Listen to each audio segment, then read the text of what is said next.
This season marks a new beginning. Witness the raw power, iconic sound, and pure speed from the historic Lotus 79.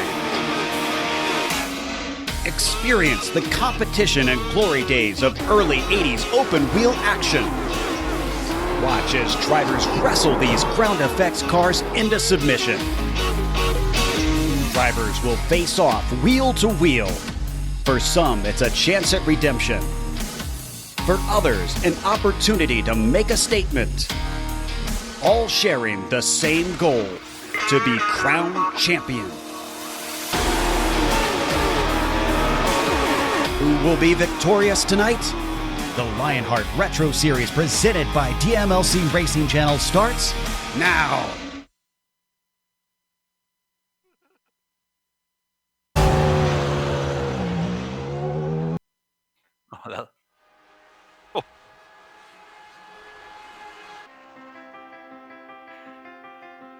We are all gamers, and HyperX is always ready to game. Competition, commitment, excitement. This is Lionheart. From Pocono Raceway, it's time for the Global Sim Racing Channel's coverage of Season 4 of the Lionheart Retro Series presented by the DMLC Racing Channel. This is the Watchman 250 presented by DMLC Racing Channel. All the simulated retro L79 action coming your way. Green flag to victory donuts right here on the iRacing Esports Network. From the rolling hills of Pocono and Long Pond, Pennsylvania, the home of my grandmother and grandfather, welcome to another GSRC broadcast and the Sim Experience Countdown to the Green. Alongside of the banker, Brian Yazik, I'm Jason Galvin, joining you up in the virtual press box for tonight's Watchman 250 presented by DMLC Racing Channel Action. Sean Ambrose, turning the knobs as the director. Of course, we have these great camera angles all night, brought to you by our good friend Dougie Beard. Well, they call this place the Tricky Triangle, and there's another word you can certainly use for this track. Fast, especially for open-wheel cars. Pocono promises to provide unique challenges at every corner, and every corner is key. Let's give you a tour with the GSRC Track Guide. Hello everyone and welcome to the Global Sim Racing Channel. I'm Brian Yazik, taking you for a spin around the new Pocono Raceway in the GSRC IR18 IndyCar. So, without further ado, here we go. Down the front stretch, sailing off here into turn one, getting up in a solo run at about 220 miles an hour. Take kind of a late entry in there to try to straighten out the exit, get it right down here towards that line, bring it straight out off the wall and down the Long Pond straightaway. As you can see, there's no grass, so there's a lot more room for things to get really crazy down here into turn two. Turn two, pretty much a lot of the same as turn one. Take that real late entry, try to drive that corner as straight as possible, and then back out onto the straight. Down here into turn three, you're going to take another late approach, get the car woed down here to the bottom, try to hug that yellow line, drive it straight off of the corner and back down the front stretch. You could see guys all over this track as the run progresses. It just depends on where the grip is. With this car making its grip from the bottom, I mean, you could see guys up here in this second, third seam, but you could see them right back down to the bottom, straightening out that corner, down the Long Pond straightaway one more time, getting your approach set up into turn two. Once again, real late entry, swinging it in, straightening out that corner as much as possible, down into this little short chute, setting up turn three one more time. Find the yellow line here, turn it straight in, never lift, straight out of the corner, down the front stretch one more time, and across the line. And that is going to complete our guide here around the new Pocono Raceway. I'm Brian Yazik. Enjoy the show. You are going to learn on the...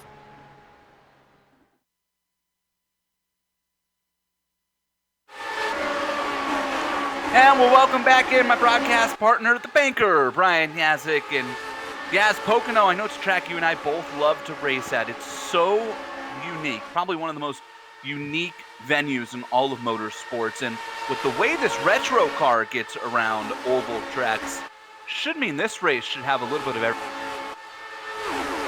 Yeah, you're absolutely right, Jason. Hello, everybody. Welcome, one and all, to Pocono. Now, in the iRacing service, as you witnessed this past Saturday, we have the ability to run these kind of older versions of tracks that don't exist. So what we're doing is the original scanned version of Pocono. A little bumpier, a little less smooth ride friendly, if you will. So if you're on the old AccuForce system, you might want to dial back that force feedback just a hair.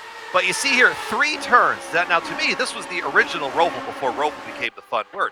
Turn 1 is modeled after an old Trenton, New Jersey raceway. Turn 2 modeled after the Indianapolis Motor Speedway 90-degree corners, with Turn 3 sharing a big similarity to the Milwaukee Speedway up there in Wisconsin.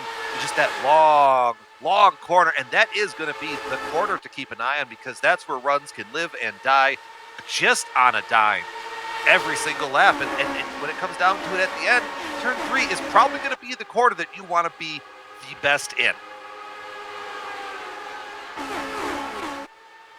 And all of those track details, we mentioned it in the AccuForce Pro V2 system. It's our countdown to green, brought to you by these fine company. The Sim Experience AccuForce steering system with the most advanced turning features on the market. The AccuForce Direct Drive is second only to the real thing. Check out the entire Sim Experience line of products. Head on over to simexperience.com. Well, if the practice footage is any indication, the first half a lap should be spectacular of this race.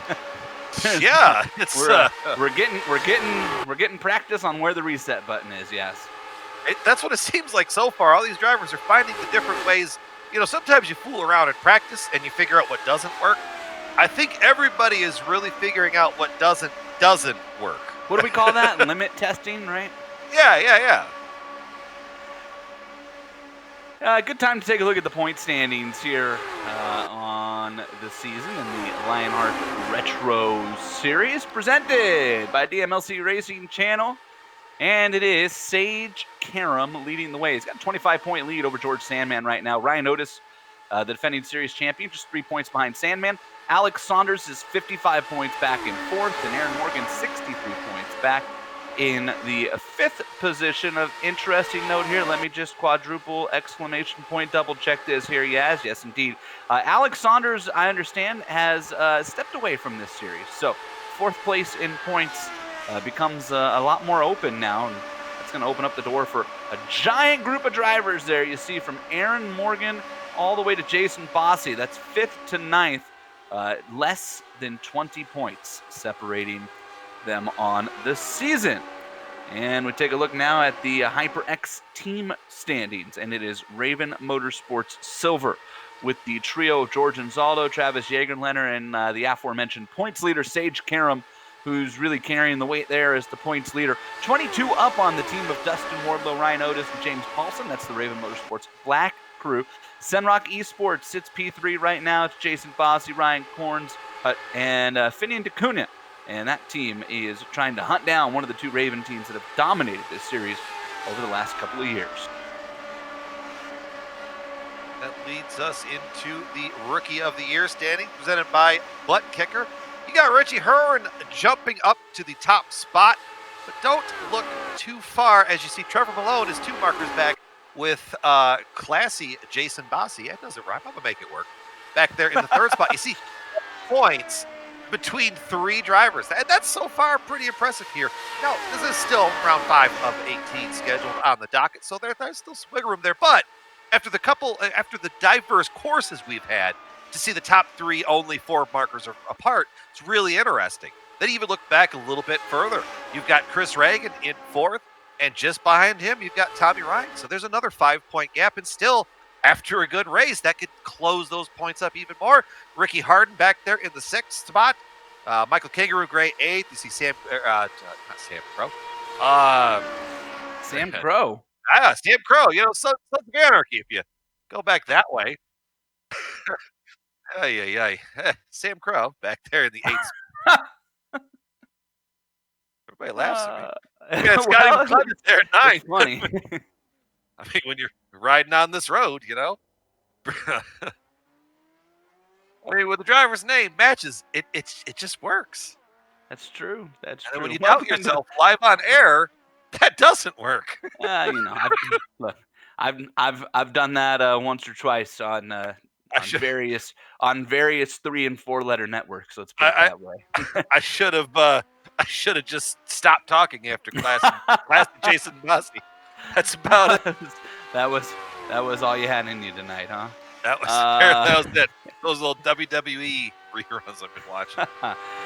Reminder of the best in the iRacing World Championships, as well as many of the top private leagues like the one you're watching right now, showcased right here on the iRacing Esports Network. If you've not done so yet, make sure you subscribe. Also head over to GSRC, subscribe there. GSRC is a proud partner of the IESN stable of broadcasters. Lionheart Racing Series powered by HyperX. It's the premier open wheel racing league on iRacing. 2 great series, Lionheart IndyCar Series presented by First Medical Equipment that Yaz and I go get to play around with on Wednesday nights. And of course, tonight's featured series, the Lionheart Retro Series presented by Mark Cohn and the DMLC Racing Channel. Both race in honor of the late, great Lionheart himself, Dan Weldon.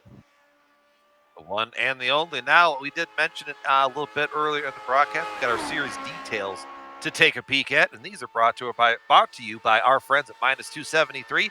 The premier name karting gloves, industry-leading gloves, are super lightweight, super durable, made of breathable poly spandex. I still don't know what that word means, but it's a good thing. Whether you're a kart or a sim racer, Minus 273 gives you the control to reach victory lane. For more information on Minus 273's full line of gloves and apparel, visit minus273.biz. And don't forget to use LHRS for 25% off your order. There we mentioned it. Round 5 of 18, the 2 drops will be factoring in later on in the season. Many drivers probably have already used up one of their drops on the year using the classic ground pounder Lotus 79 with an adjusted fixed setup. And all these boys out here, they're racing for cash and prizes totaling just over $6,671.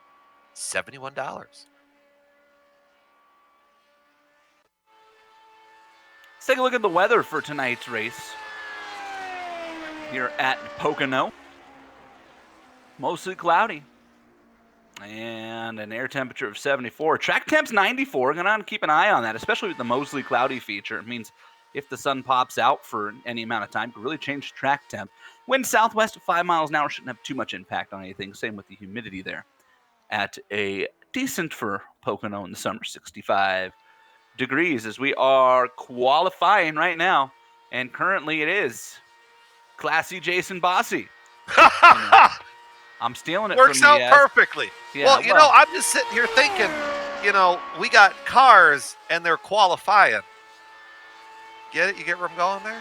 Got chills and you're multiplying? Huh? Grease? Come on, somebody. All right, I'll just be out here on this island by myself. Hi, everybody. As soon as we brought that up, Mike Rickney's feeling the top I was waiting spot. to see how long you'd dig yourself out of that one. Find the Brian Yazek coat hangers at your local Walmart. Really good for hanging yourself out to dry.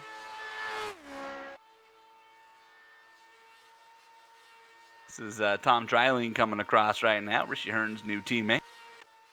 Made his debut in Mosport and was mostly unnoticed. And let me tell you, when you make your debut in the Lionheart League, mostly unnoticed, like 95% of the time is a really good.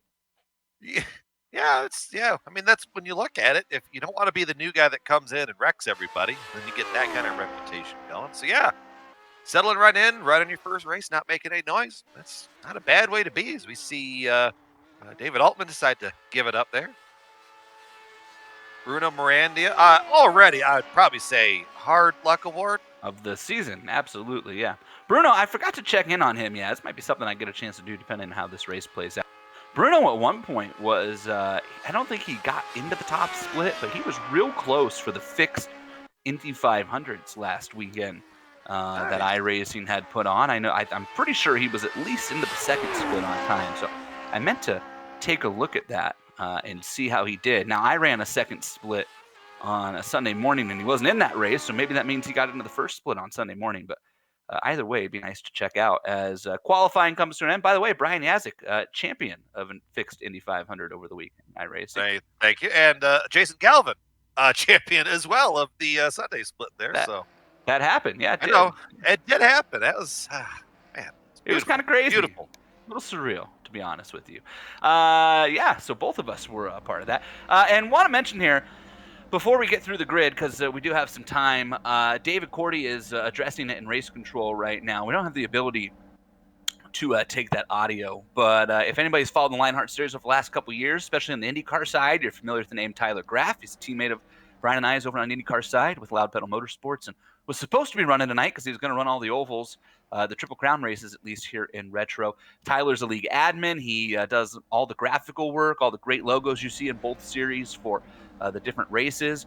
And Tyler and his girlfriend Mariah had a really unfortunate incident in their Wisconsin home last week, in which their home that they were renting burnt down, caught on fire in the upstairs neighbor of the duplex, and burnt down.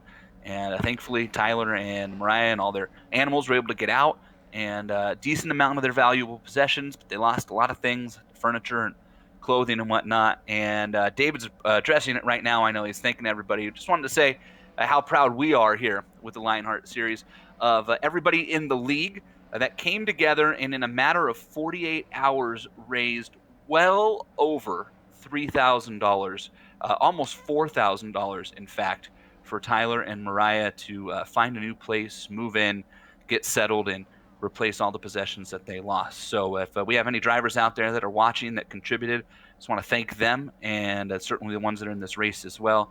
But it just goes to show you what a family everybody in the Lionheart series can be, that they rallied as quickly as they did. All right, let's get to the starting lineups here. And the starting grid for this one is brought to you by... I lost it, yes. Butt kicker. There it is. We all got him. I had it in my script. I started talking about Tyler, and I lost it. Our good friends at Butt Kicker. I got one hooked up on my rig now. It is awesome. Mike Rigney. Don't call him Eleanor. Call him the pole sitter this week. 48.639. Starts next to David Altman on the front row. Jason Bossy, Trevor Malone, row 2. Mardi Gras, Dean Mullen, Paul Jenkins there in row 3. George Anzaldo and Richie Hearn, row 4. And the Candyman, Dustin Wardlow, alongside a championship contender, George Sandman, row 5. Aaron Morgan is in the 11th spot with James Paulson, who is outside Ryan Cords in the 13th position with Bruno Miranda. We're talking about him in the pre-race show, and a little bit of speed there at the 14th spot. Defending champion Ryan Otis in 15th with Doyle Lawrence to his outside. Adam Forever Young in the inside of the next row with David Clymer, hoping to climb up to the top of the standings from his 18th starting spot with Chris Reagan and Ricky Hart rounding out row 10. Row 11, Bobby Mikes and Sage Karam, your points leader, got work to do. Michael Gray, Scott McClendon, row 12. Tom Dreiling and Tyson Landis.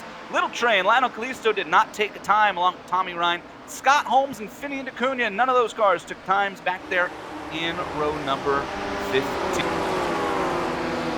Row 16, Travis Jagenleiner and Sam Crow. Let's run through the onboards real quick here, and we'll start with our track racer, refined gaming onboard, Trevor Malone. Functionable and fashionable high-end gaming accessories. That is trackracer.com. Move on back to the, let's see here. Yeah, HyperX camera, looking back there. Ryan.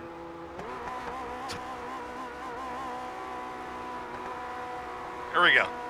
Going to the Ryan Otis camera. Whatever you play, however you play, HyperX knows. For all gamers, use promo code LION, HRT15. Going to the green flag off of turn 4, and we're underway. It's the Watchman 250 presented by the DMLC Racing Channel, and they are screaming down the front straight, and check them fanning out back there in mid-pack as Mike Rigney is going to scream into turn 1 with the lead of this. Kind of like that famous clip from IndyCars when they ran here at Pocono. They were 7 wide at one point. You just about see them getting that way.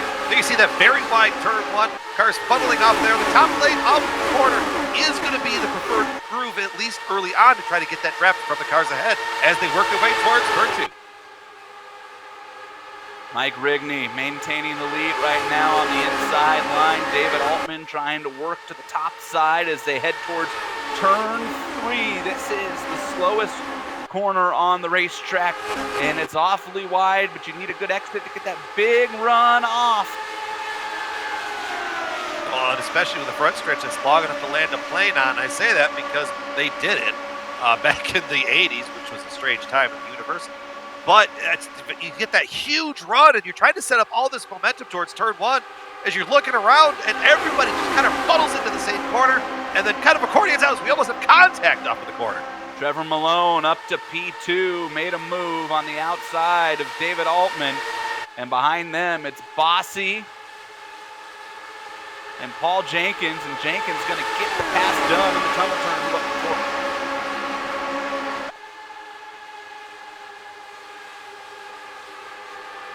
Battle's just behind that brewing up as you got the Candyman, Dustin Ward, though, trying to get that big head of steam from the outside. Looks like he's going to get the grab from classic Jason Lassie back there.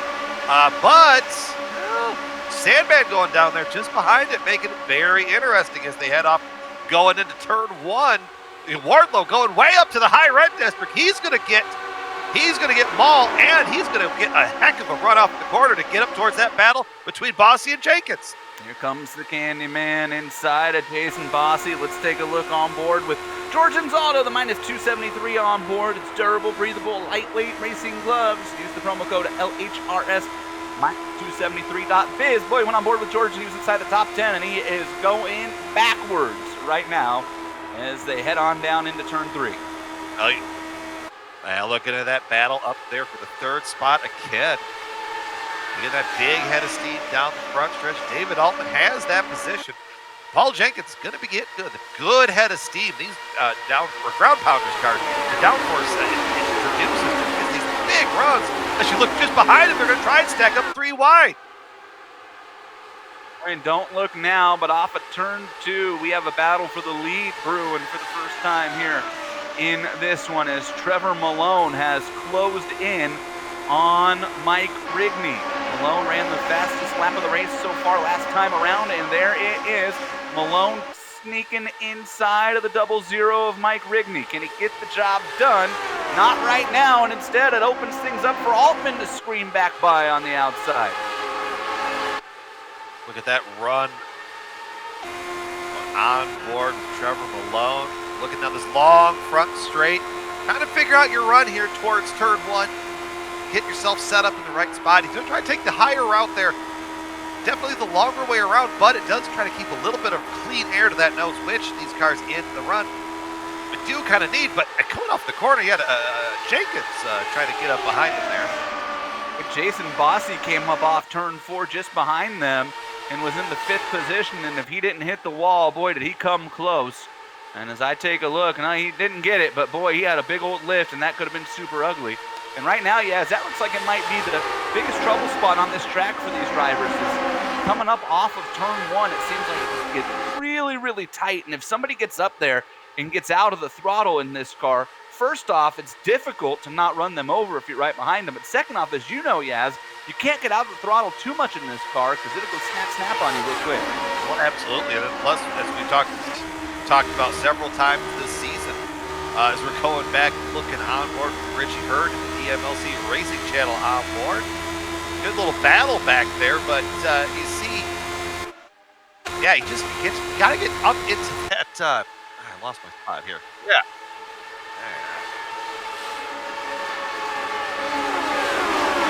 There we go.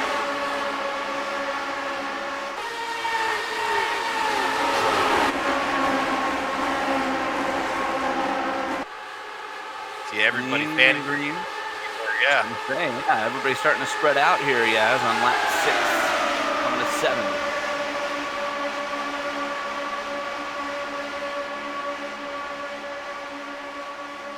By the way, that Richie Hurd camera, now that I've got my stuff situated, that was brought to you by DMLC Racing Channel. DMLC, for the best sim racing videos online.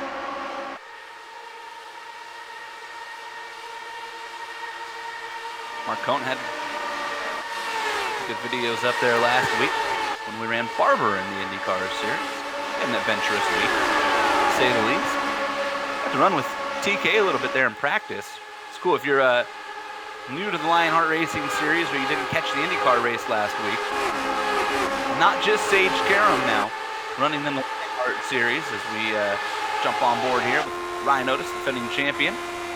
Not just Sage Karam running on the IndyCar side as far as real-life NTT IndyCar Series drivers, but Mateus Lace picked up a podium in his debut at Barber, finished third last week, and TK, Tony Kanaan, was running up there near the top 10 and got turned around in a little incident with Michael Goodman late in the race and ended up, he was 19th right in front of me as across the finish line. I did everything I could to say I passed Tony Kanaan.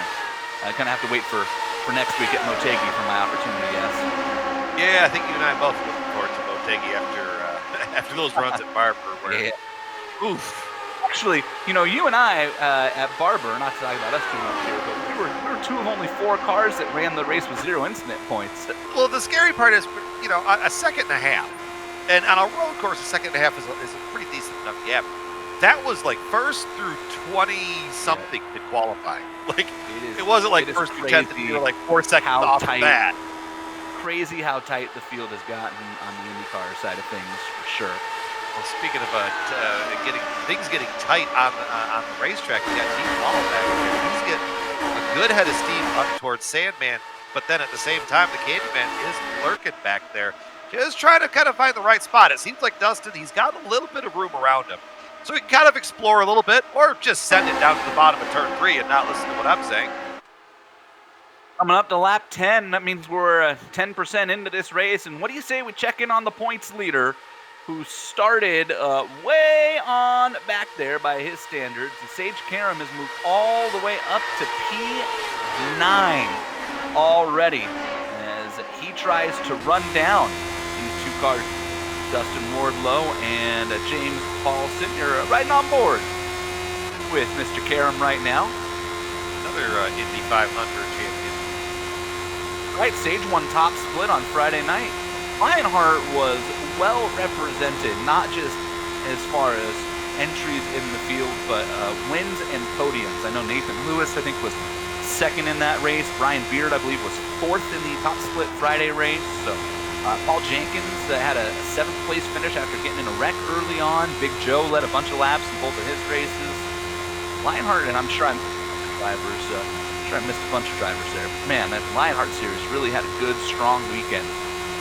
Fixed Indy 500, and I think most of us, as I'll speak for you and I for sure, can attribute our success in those races to the quality of competition we have to deal with on a weekly basis in this series. Absolutely right. The aforementioned Paul Jenkins looking off that rear wing cam, looking back to the Sandman, lurking in the 5th spot, still in the early goings of the event here. Everybody seems to be minding their P's and Q's really nicely, at least up in the sharp end up here. Other news to note, if you're a fan of Doyle Lawrence or Adam Young, taking the start from the grid, so they are let's call it 23 seconds off of the leaders. Not made up much ground, to say the least, so far here in this one. Sage Karam has made up 13 spots, and Scott McClendon's your other big mover so far, up from 24th to 14th for the, I believe he's Missouri-based Scott McClendon. Let's take a look at Scott McClendon here. Roll around Pocono.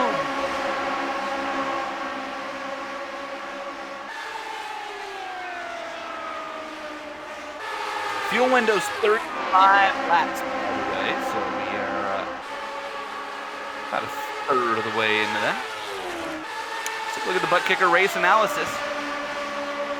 100 laps, 35 laps is the maximum distance, so we're told. 20 incident points will get you disqualified, and also a 10-point penalty. You do start getting points penalties pretty quickly in the series once you start racking up incidents, but 20 is what it takes to get DQ'd. Look, that's if your car survives 19 incident points to get to number 20, then, and let me just tell you, 6 packs on me after the race. That's mighty,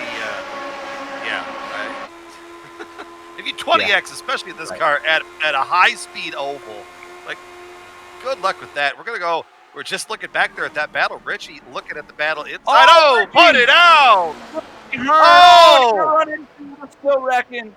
Richie's tumbling into the wall. Oh, man. Oh. Boy, I think you that talk one about camera, the curse. That jumped on the DMLC Racing Channel camera just in time to see Richie Hearn go for a ride. Let's take a look. Yeah, one of these replays is going to be in your face. we go, looking into this battle for turn 3, or heading into turn 3. He blinked, and then... Oh, boy. Huh. Oh.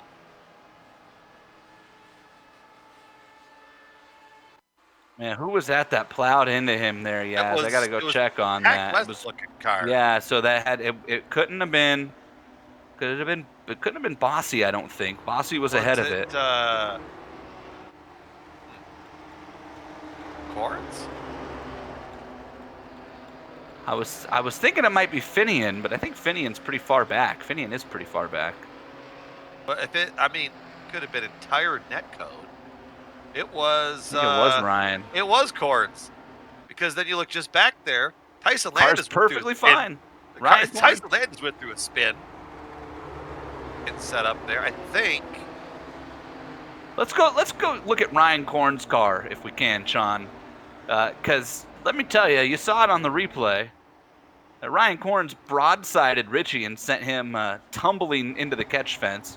And let me tell you, by the joys of netcode, that Spotlights Midwest Simulation car right there is A-OK. She's a beaut.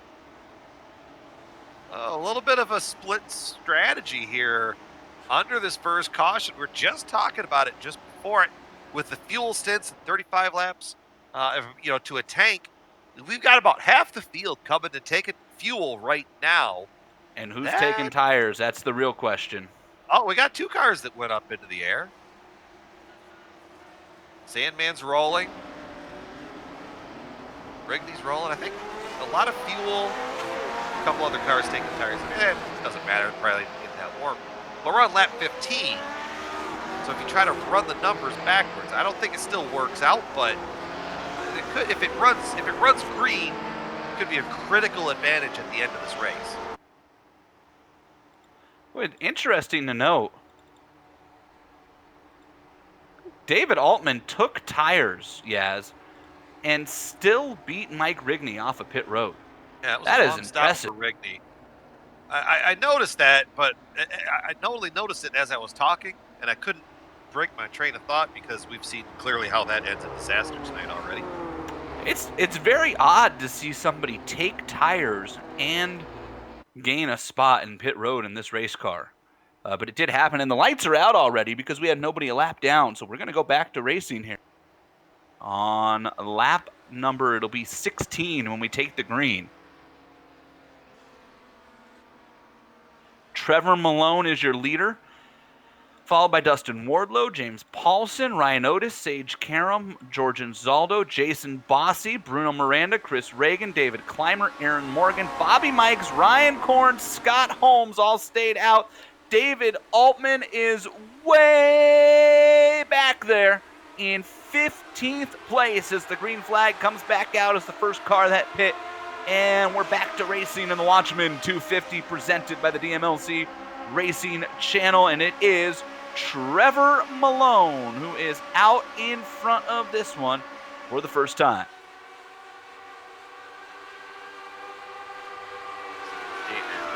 Candyman back there staying out as well. But I think the critical part here is you're going to notice everybody kind of accordion back. It will be very interesting to see kind of how Altman can get through the field as well, being on heavier fuel now, especially as well, which is probably more critical in this car, probably the most. You see Candyman making a charge for the lead here, and going into turn 3. Altman and them, everybody who pit there, they're going to need a lot of cautions for that to pay off as far as fuel strategy goes here, because you look at lap 15, let's say you can go 35, right? 35 gets you to 70, or 15 more only gets you to 85, so they need to find 15 more laps somewhere as Dustin Wardlow slides to the lead.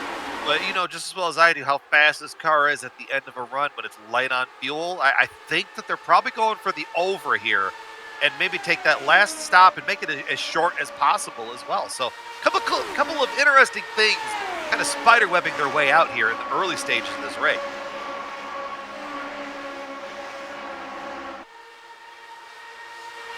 Battle up there at the sharp end. Who is that? Just a good battle for the lead right there, but just back there, Sean. Let's point our cameras back there.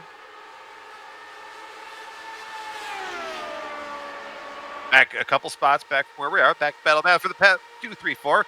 Notice Sage Carob, a new name to the top 5 up there, working his way through. I mean, I was staying out on the one caution helps, but you got to be fast too.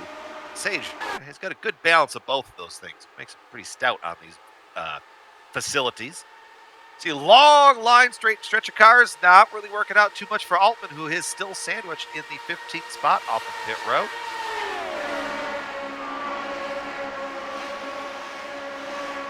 They call turn 2 the tunnel turn there. Well, do you know why, boys and girls? Because that's where the tunnel is to get to the infield. So now you can say that you've learned a couple facts about Pocono here tonight on the broadcast. Ryan Yazik, just a wealth of knowledge. Useless. Absolutely useless. Go into the bank to open up a checking account, learn about the tunnel turn. Yeah, they told me not to do that anymore. That's the only reason I bank there, yes. I mean, after the 5th complaint, they said it was, excessive. Gotcha. It was 5 this week, right? Yesterday. Trevor Malone and Dustin Wardlow up front there. Wardlow leading. Sage trying to separate from James Paulson a little. Boy, James Paulson, there's another driver who could probably get a hard luck award or two in his retro career. So it's nice to see him hanging out there in 4th with Ryan Otis. But you got to just realize, too, you got 4 teammates up there with Wardlow, Karen Paulson, and Otis. And Anzaldo, for that matter, 5 in a row from 2nd to 6th, all on the same team. They're only missing Travis Jagerlener, and he is buried back there in 29th right now. Travis is not a fan of the ovals, and to say Travis is not a fan of the ovals would kind of be like saying that my dog is not a fan when I don't give her French fries with dinner. Yeah, no, that paints a picture.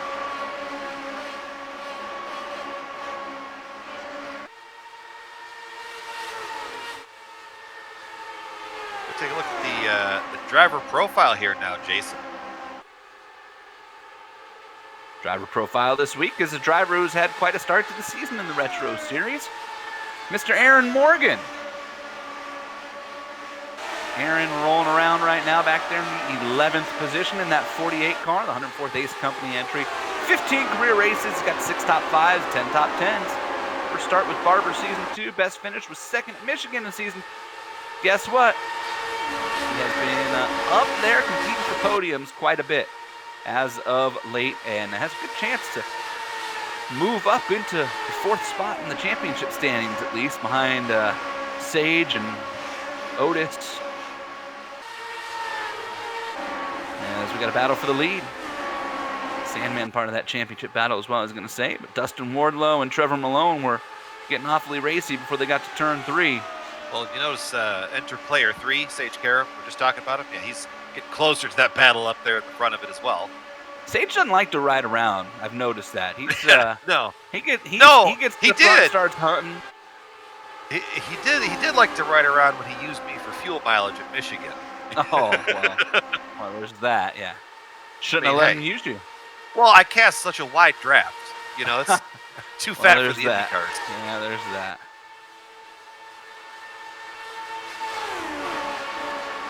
Kind of a 3-car breakaway now. Otis has moved up to 4th, so James Paulson has slid back.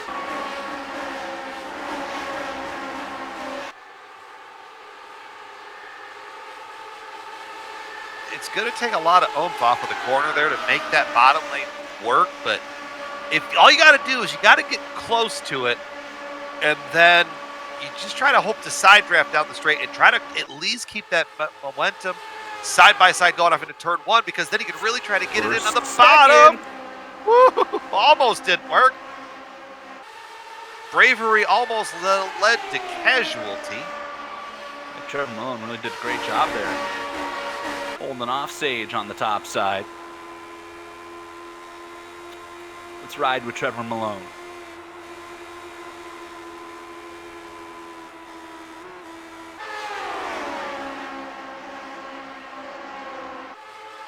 Great move by Sage Carob in turn 3 to move up into 2nd. That's as classy as you do it right there. That's just how that's perfectly how to do that pass. bottom of turn 3 to get that run up off the corner. That's textbook, kids. Take it down, take notes. That's how you do it. Now Sage can cast his eyes on his teammate Dustin Ward.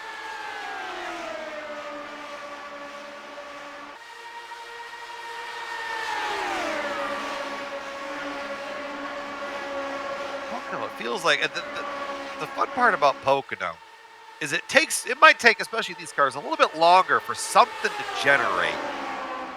But when it does, oh lordy, does it get interesting real fast.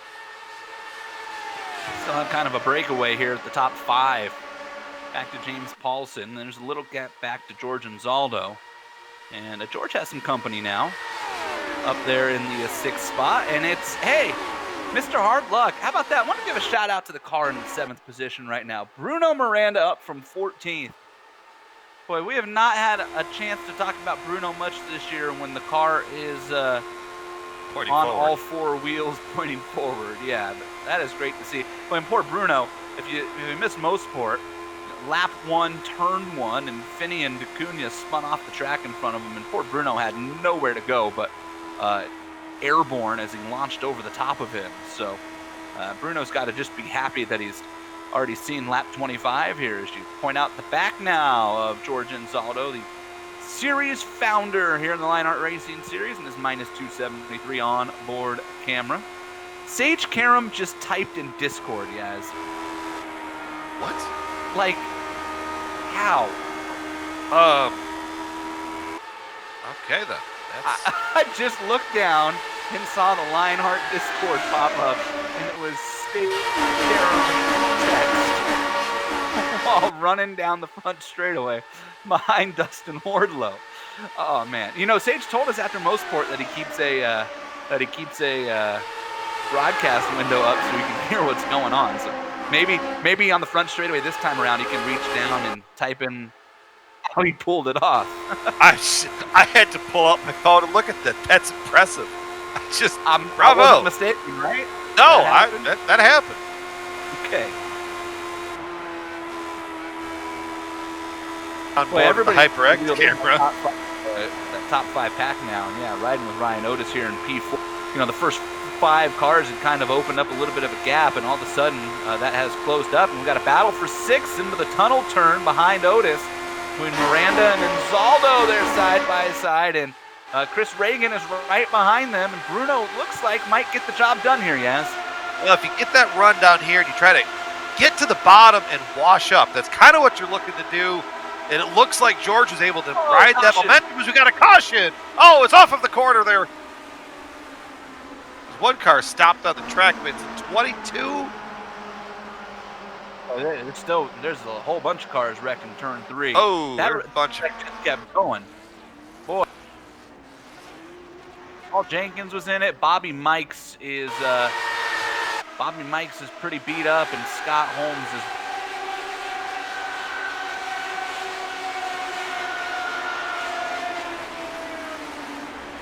Yeah, Scotty was late. I think he's looked up, saw the caution, and when he turned in and probably let off the gas, I think that's what happened to a lot of cars. I think that happened to Jenkins as well, yeah. Oh, Scott Holmes damaged completely. His night's done. Was that where it started? It started with Bobby Mikes. Paul Jenkins did the same thing you just talked about, as he lifted off the throttle and went around. Let's go look at Bobby Mikes, because that's where this wreck starts. Bobby goes into turn 3 and loses it. Bobby Mikes in the 43 car, heading into turn 3. And Bobby just kind of lost it all on his own. Wow, good bit of driving. Who was directly behind Ryan Corns? Ryan, if you can hear me, buy a lotto ticket tomorrow. Or tonight, if your government supports online things like that. All right, let's try to figure out who all we got in this one, and then we can take a break here. We got Scott Holmes and Bobby Mikes. Both of those cars are going to be done. Boy, Scott Holmes, that was vicious when he got into the wall there. Both of those cars are going to be done. Paul Jenkins, it looks like, is going to get away with it. Boy, you had somebody else. George Sandman, I missed that. George Sandman, championship contender, ran into Holmes late in that one and has a ton of front-end damage. So we're going to have to check on that after the pit stop. Yeah, Sandman's done. George Sandman's done. Wow. Paul Jenkins is also around in that, but looks like he got out of it scot-free-ish. I think he did. Maybe a little bit of front wing damage there. And who else here? Scott McClendon went around, but he also managed to hit nothing. So I think that's your tallies so far. McClendon, Bobby Mikes, Jenkins, Holmes, and Sandman. Wow. That is huge, huge. We'll get you caught up on where everybody slid in here and how the pit stops played out. When we return, you're watching the Watchman 250 presented by DMLC Racing Channel here on the iRacing Esports Network.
Boy, have the tides changed in this one as we get ready to come back to the green with Jason Bossi and teammate Ryan Corns leading the field to lap 31 here at Pocono, and the Watchman 250 presented by the DMLC Racing Channel is back green, and without your championship points leader. Sage Karam had an equipment malfunction after the pit stop.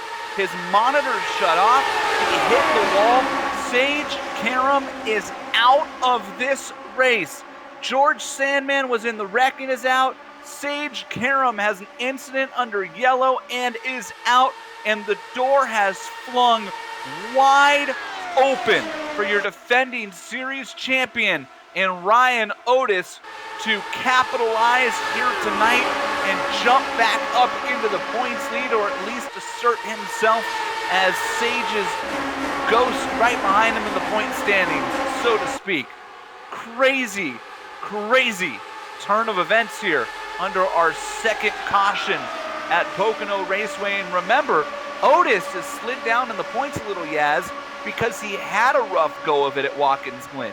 He spun twice. He finished out of the top 10, which is uncharacteristic of Ryan Otis on a road course where he's pretty much a shoo-in for the podium every time. And here is Otis now running in the 5th position with both Sandman and Sage out of this race in 29th and 30th, and that means in a double points triple crown, Brian Yazik, they're probably using drop weeks this week. What a chance this is for Ryan Otis. This is, I mean, when you talk about doors getting, I mean, Whoa, right we got a in front of caution. Otis. Put it out. It's the racing kangaroo. I wonder where that came. That was a good battle for the 3rd spot there. That was shaping up. Michael Gray had not hit. Boy, and Michael Gray gets hit too. So we're going to have to check on whichever car that was. It was Ricky Harden. Bouncing off the wall in turn 2 is usually not going to be a good way to get to turn 3. You know, that's not a good way to get out of turn 3. You know, if that car snapped the other way, that would have just wiped out Otis. Like the car snapped back to the right and Otis was to the left. Watch, you'll see it. You'll see it right here. Watch. Let's ride with him. Oh, yeah, you're right. Yeah, as if he just keeps floating down. Game over. Ricky Harden is the one who hit him, and I'm looking at Ricky here, Brian, and it looks like Ricky Harden got away with that. So, score 2 to the netcode gods, letting drivers get away with side swiping, spinning race cars there. And Michael Gray, boy, that was eerily similar to what sent Bobby Mikes around. And remember, Michael Gray was one of just 5 cars that did not pit, Brian. So you wonder now, are we learning that as the cars get lighter on fuel and the tires heat up, that maybe the entrance to turn 3 is a little bit sketchy? I mean, the entrance to turn 3, the way that it falls away, it's always sketchy. But you're right. I mean, you get these tires heated up, you get them light on fuel, and you're losing that right rear feel. Let's try to get through that corner. So, yeah, I think that's where you're going to see it, especially play out in the later stages of this event. I'm really surprised no one went to pit road right there. Because if we're looking at laps, it's 67 to go. Travis Jagerliner back there. The last caution, there's a lot going on under yellow. So let's try and set the stage for you from the previous one. Jason Bossy and Ryan Corns still on track from the initial start, which I believe they probably should be hitting pit road here if we know that the fuel window is 35. I just realized that. Yeah, it's a good call. They've not been to pit road the whole race. So with that being said, they've now capitalized on track position. Now I think if they're trying to hit a fuel window, they're going to have to pit this time. Because even with the cautions, they might have another 6 laps. Now, Pocono was large enough that they could probably run by themselves and be just fine, so that could be the alternative strategy. But with that last caution that we had, drivers were probably just outside of the window.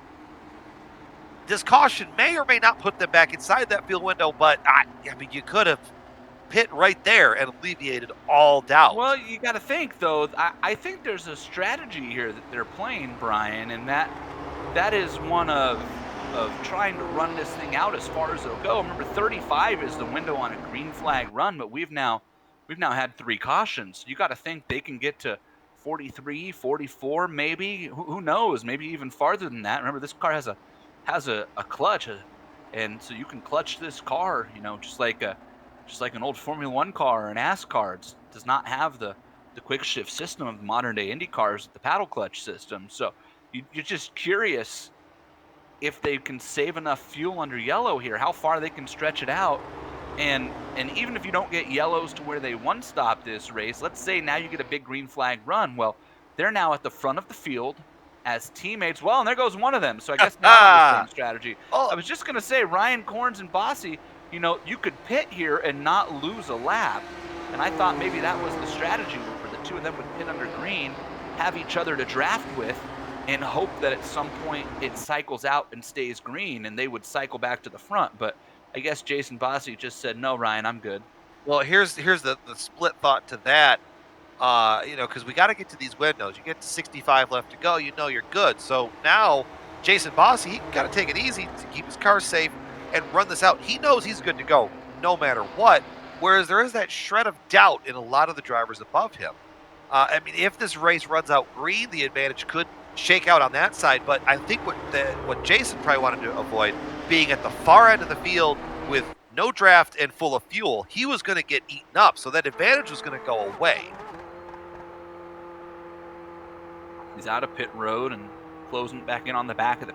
So to your point here, Brian, Jason Bossi, we know for a fact at this point can definitely, we believe, as long as the fuel numbers provided were correct, make it on just one more pit stop. So if Bossi's good to go on just one more, you wonder how many of these other cars that had pit under earlier cautions are also good to go, or maybe they're kind of right on that window, so to speak. Bossi now has eliminated any question in his mind, and meanwhile the question up front is still knock knock Ryan Corns, are you planning on pitting in this race, or do you know something we don't know? I mean, you know, Ryan's had 2 big accidents around him, yeah, so for all we know he's just sitting there. If I'm in front, nobody can spin in front of him. This is the safest spot. Paul Jenkins has not been to pit road in 21 laps, so Paul pit under the first yellow and has not pit since, and he does have a little bit of front wing damage, so we'll have to keep an eye on that if we get a run here as pace car peels off, and we're back to green. Lap 36 as Ryan Corns, the Canadian, crosses the line. A little bit of a stack up in the middle field. The drivers going through the gears on the restart. Someone didn't get through as fast as they thought. The cars behind were going to, at least. It's good battle for the lead, though. Paul Jenkins with that wing damage. He got a good run down the front stretch, sent it out into turn 1, but now here's where you're going to see that battle from the top side, and especially that advantage from Ryan Corns, but now they're still going to be side by side going through the tunnel turn. Give it to Jenkins. Advantage, come on up, clear. New leader, Paul Jenkins. Big power move from Paul Jenkins with the front wing damage, able to drive around Ryan Corns and into the lead. Ryan Otis under attack from Wardlow for the battle for third, and Bruno Miranda back up into the top 5. Lots of different stories floating around here in the early part of this event. Still lap 37, not quite halfway yet. So you're seeing a lot of things. We're looking back here from Ryan Otis on that HyperX camera. Looking back, you see in the Candyman jumping up to that top lane. Bruno staying down low, and they come off of the corner, and everybody falls right back into a straight line.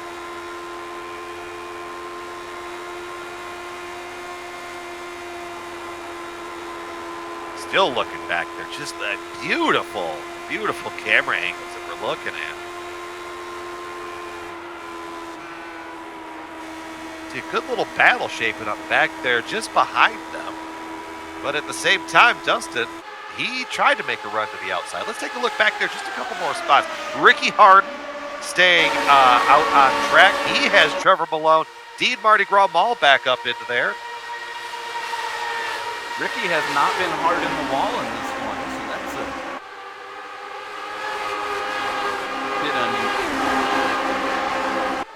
If there's anybody that appreciates that joke, yeah, I was going to say. Hard in the wall is Ricky's streaming service. Some might get angry with us, but he might appreciate that one. Ricky's laughing at it, I'm sure. Probably. Also going, yeah, it's probably just a matter of time, guys. I'm thoroughly impressed, Yaz. I got to tell you, I did not think Paul Jenkins, with that front wing damage, would be able to get out in front and lead. I thought he might be okay in the draft, but never would I ever have thought that he would get in front of Ryan Corns and just be able to hold a steady gap, and yet here we are at a quarter of a second. He is Well, and what's interesting when you kind of watch, you know, Jenkins has more fuel. We've already dissected, you know, almost ad nauseum how much faster this car is on lighter fuel, but you see those old tires, low fuel, it only works in clean air. Corns trying to make a run back, but he just doesn't quite have that same oomph there, or that grip through the corners that I think Jenkins really has advantage of, being the first car to each of those corners. Ricky Harden trying to make a move on George Anzaldo back there in the battle for 6th, 7th, and 8th with Trevor Malone off of turn. And now Malone gets the run on the outside of Harden and will try to use the draft as well. So a couple of battles happening on the track right now.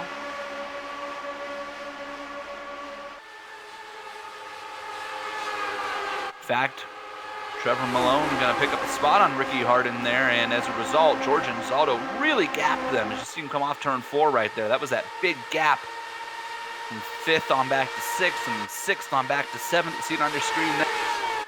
James Paulson now to the inside of Trevor Malone. Oh, James Paulson's around off turn 2. Did he keep it off the wall is the question. And the answer is yes. And boy, did James Paulson go for a wild ride. Holy bucking Bronco. Oh. Who is he racing around? Ricky Harden. Trevor and Ricky Harden.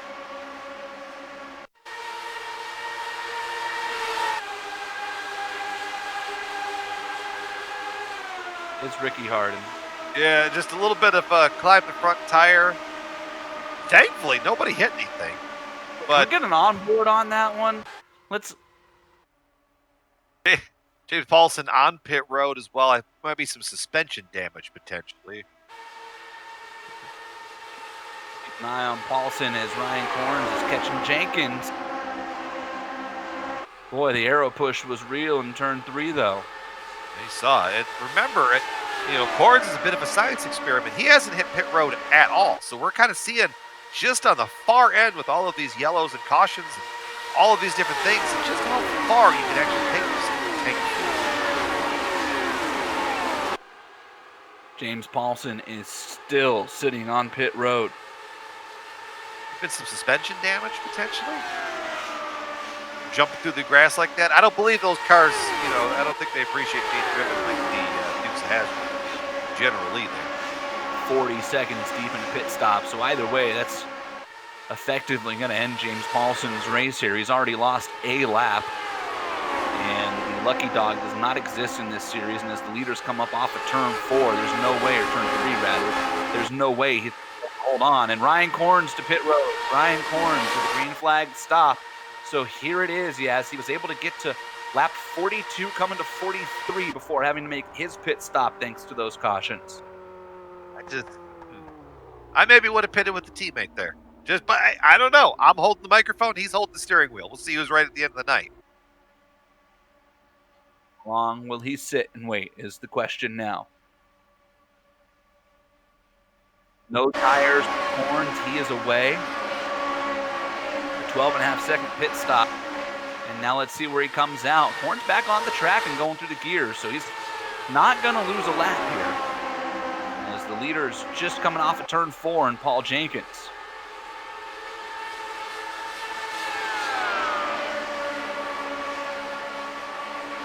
Corn's already up off of turn 1, so you lose about, I'd say, what, 2/3 of a lap he has? Is that fair? Yeah, I'd say that's fair. He's going into turn 2 as everybody's coming off of turn 1. So, yeah, if any track that analogy works at, it's Pocono. Right? They made it easy on us. You have to convert fractions. That's a whole different quality. A lot of things I failed at in math, but counting to a quarter with 3 was not one of them. Hard jump out of line back there. That was about 6th place on back. It was, in fact, Ricky Harden and Trevor Malone still going at it. So Ricky Harden has now managed to avoid catastrophe on more than one occasion in this. Oh, no! Boy, just as I said that, Ricky Harden turned into Trevor Malone, and Malone backs it into the wall. Caution is out. Put it out. Oh, goodness gracious. On Trevor Malone, boy, he could not keep it off the wall, and he's got some rear wing damage, and that is going to be catastrophic. There's a look. I mean, the lines on the track are going to help this one, but I don't know. Boy, I owe Rick half apology here. It looked like Ricky turned Trevor, but on further review, it certainly looks like Trevor Malone just changes his line. Yeah, if you look at it, and that camera should help us out there, but I mean, you look at the point of contact. It's the lines on the track that'll really. And it came across. Well, I don't know what Trevor Malone was thinking there. I'll tell you what I think he was thinking is right behind them was Dean Mall, and he had a big run, and I think maybe Trevor thought he could go pick up Ricky and bring him with him, but but he was nowhere close to clear of Ricky. I'm going to ride on board with Ricky Harden here in number 5. Yeah, the number 5 machine there. Yeah, sure enough. Boy, Trevor Malone just comes left right across him. Boy, you see Ricky Harden's front wing? It had the net code damage deal and straightened itself back out. Are you kidding me? Boy, how many times can Ricky Harden get away with being in the middle of a wreck in this one and not get any damage? I have a feeling we're going to ask him the victory lane. At the rate it's going. That's the only logical conclusion that Ricky Harden will win this race. That's it. Just gonna say, Trevor Malone has disconnected from the session, so that rear wing damage, in fact, proves to be a fatal blow for the 34 car, which was so strong early in this race, Brian, before the pit stops, and it's just not meant to be. One mistake is all it takes in this series. Yeah, in fact, I just went and watched his car as he came up off of pit road from getting the damage fixed. In fact, he didn't even go to pit road. That car was crab walking, so that's a telltale sign that your night is over. And there's a bunch of cars coming to pit road. Jenkins, we knew had to come to pit road. A couple cars behind him. Probably just going to go for the low fuel strategy at the end of the race and try to just rip off some bangers. Well, or, I mean, the other possibility here is that, again, we didn't run practice races. Maybe they know what we don't, and that this car is maybe not very stable on low fuel, and so everybody else's thoughts are, I'd rather be heavy. As someone that fits that description, I promise you'd rather not be. Well, there's that, yeah. There's that. So that's going to cycle Ryan Otis to the lead of this one with the Candyman. And Bruno Miranda, your top 3. Just happened to poke my nose over to the chat there, and I noticed, I think that's Trevor, it just said wheel shut off. Well, that'd be a problem. The times for that to happen. Going down the straightaway is not one of them? No, I not up on the list. Trevor Malone's wheel, so we got a wheel shutting off for Trevor Malone, a monitor shutting off for Sage Cameron. By the end of it, we're not going to ever have an onboard camera. And we've got upside down cameras. Yeah, no, there is that. All we're missing is somebody's pedals going out. Welcome to May, on your end of the world bingo. We can now add murder hornets and upside down cameras. If you're watching this in the future, ghost monitors and broken wheels. Yeah. What was that movie with Emilio Estevez? Ghost Dad? Maximum Overdrive. Oh gosh. Yeah. Yes. Oh gosh. It was. It was maybe the worst movie ever filmed in the history of life. That or Waterworld. But everything came alive. Ooh. But Waterworld got an attraction at Universal. Yeah, but so did Jaws. Boy, they blew a lot of stuff up. So did Jaws, and there's several videos on the internet of why that didn't work.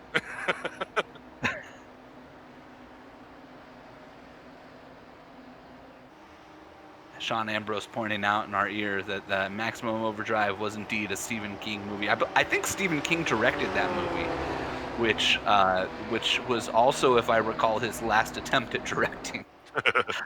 I wonder why. Yeah. If you're sitting at home going, what in the HE double LA Kings hockey sticks are these guys talking about? Just look up Maximum Overdrive. I promise you, go to YouTube. Look, you got plenty of time here. Okay, we're on a caution lap, so you got at least 6 minutes before we get back to the line. And just go watch the trailer on YouTube. It is an all-time gem of a gem trailer, let me tell you. If that doesn't make you go, oh my God, why would I spend my money on a movie? Nothing. Howard the Duck movie. Can't say I'm familiar. Was that the one? Or I might be. Is the Duck movie that I think Spielberg directed? That was a flop and developed a cult following for the wrong reasons. I thought maybe that was like the Lone Ranger remake. No, cool. Yeah. Oof. I think Arnie Hammer would like to have that career choice back.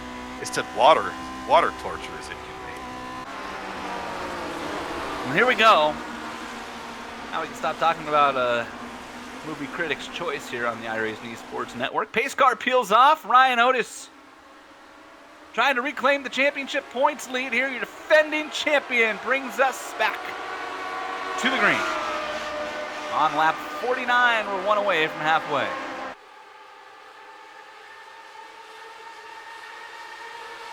Beautiful wide camera angle. Looking down the front stretch. Had nothing. Turn. Beautiful sight to watch these Lotus 79 machines scream around here. Just feels right. Because, I mean, Pocono was built specifically to attract the IndyCar series way back in the 70s, if I'm not mistaken. 60s or 70s. So seeing these older retro-looking cars fly around here, it's kind of, you know, just like what we saw in the NASCAR series on Saturday. Brought Wilkesboro out there. We kind of got to see, you know, what that would look like. You get these glimpses of alternate realities. And that's honestly sometimes that's one of my favorite parts about the sim racing world. Have we started the change.org petition yet for iRacing? Bring the mid-90s era champ car to iRacing. Those particular types of online petitions are about as useful as collecting water in a race.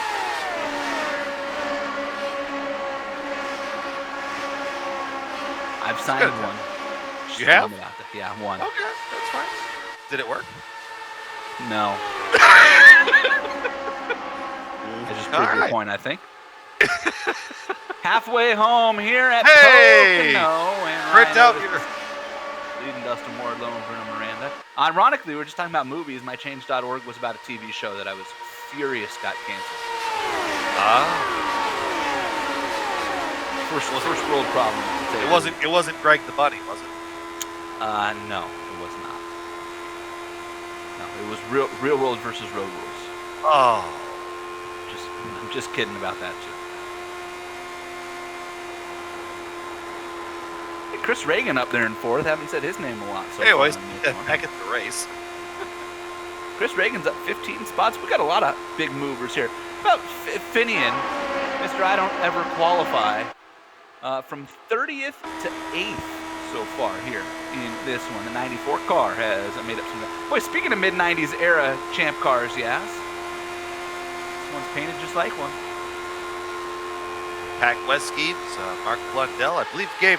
I know we talked about this a lot, but I'm afraid the actual driver that drove that paint scheme gave his blessings from, and that it comes out of the brainchild of the one and only Tyler Groff. Indeed. Did a great job recreating that car. You see Finian's teammate, Jason Bossy, just a couple spots behind him. So Classy's done a nice job of working his way back up after some issues early on, then having to pit.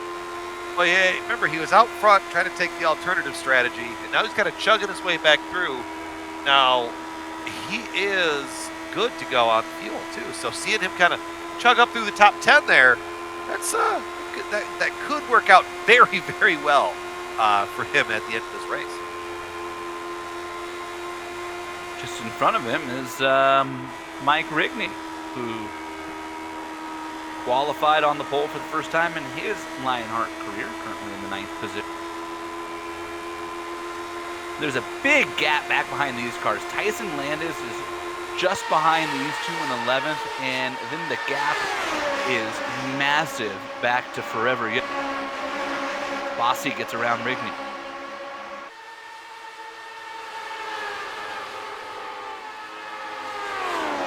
Bend that spot there going into the corner. As we kind of see a lot of sudden movements. People try to make the line that they thought was going to work versus the line that opened up.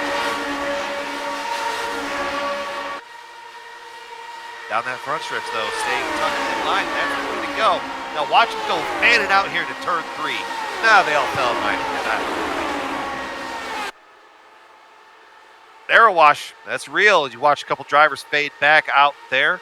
Bossy able to kind of move away from that pack as well.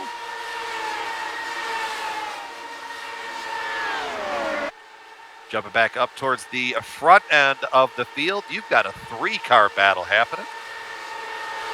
Ryan Otis, defending champion of the series. Dustin Wardlow, the Candyman, and Bruno Miranda to the 3rd spot. And starting to creep up on Wardlow there. Dustin Wardlow and Ryan Otis have both seen their share of heartbreak at this track. They have been the bridesmaids each of the last 2 years. Otis last year lost to George Sandman, who's now out of this race, in the 6th closest finish in series history by 0.03 of a second, 0.30. And 2 seasons ago, it was Adam Blocker beating Wardlow by 100, 0.10 in the 2nd closest finish in Retro Series history, as you're on board with the Candyman as he watches his teammate Ryan Otis start to pull away. And this is the DMLC Racing Channel camera. Going to get donated to Dustin Wardlow, courtesy of Richie Hearn here. And boy, Dustin better be watching his mirrors because Bruno had quite a run, but he's not going to pop out here. Does take the lower line, though. Trying to get that little bit of a clean air, trying to get that advantage up, but then Chris Reagan just back off of that rear bumper. There's a good camera angle. Looking down the Long Pond straightaway, because just to the east of that lies Long Pond, Pennsylvania.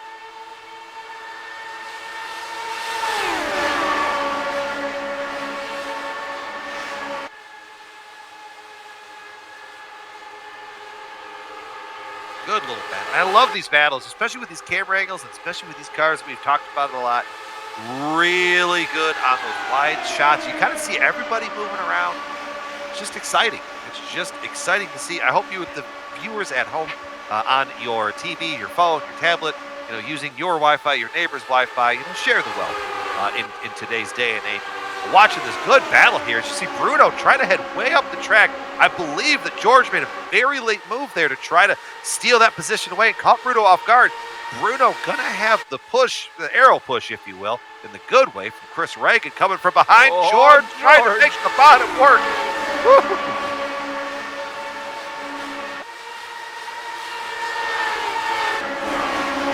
George Anzaldo is on a mission. Never won one of these retro races. He had one victory in the IndyCar series. It's back in my rookie season. It's going back 5 seasons now, I think. You're on board with Chris Reagan.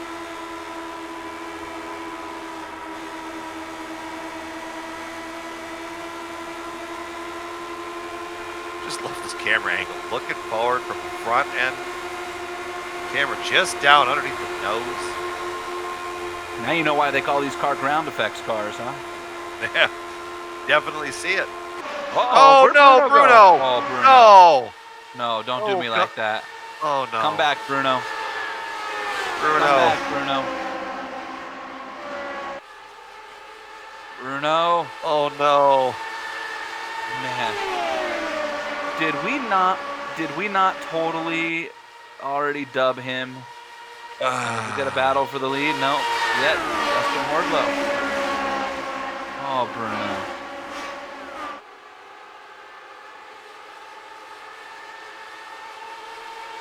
Boy, what were Brian and I saying during pre-race about Bruno Miranda's already won the Hard Luck Award for the year? And here he is. Yeah, no, sorry, it gets worse, Bruno. This time you got the lap 58, and we're competing for the win when you disconnect. Still hasn't officially happened yet, but I'm here to tell you right now that you don't disappear for 3 laps and then magically reappear. Caution! It's off a turn 3. Looks like the 58. Tyson Landis is involved. Adam Young might have a part of it. A couple cars floating around back there. Yeah, Adam Young is done. Done. Boy, and let me tell you, Tyson Landis in the 58 and Adam Young in the 12. Tyson Landis, turn 3, gets another victim, yes. Goes around on his own, and Adam Young loses it trying to miss him. And both of those cars are destroyed. Boy, we probably should have lost 4 or 5 other cars there. The field actually did a great job of driving to miss this one. On board with Adam Young. Look at this. Oh, man. What we say as, remember this car, you can't make sudden inputs to either the wheel or the throttle. And unfortunately for Adam Young, it comes back to bite him. And Bruno Miranda has officially dropped out. Boy, you talk about bad timing. You do that 2 laps later under yellow, maybe you only lose a lap. But at this point, Bruno is way out of it. Golly.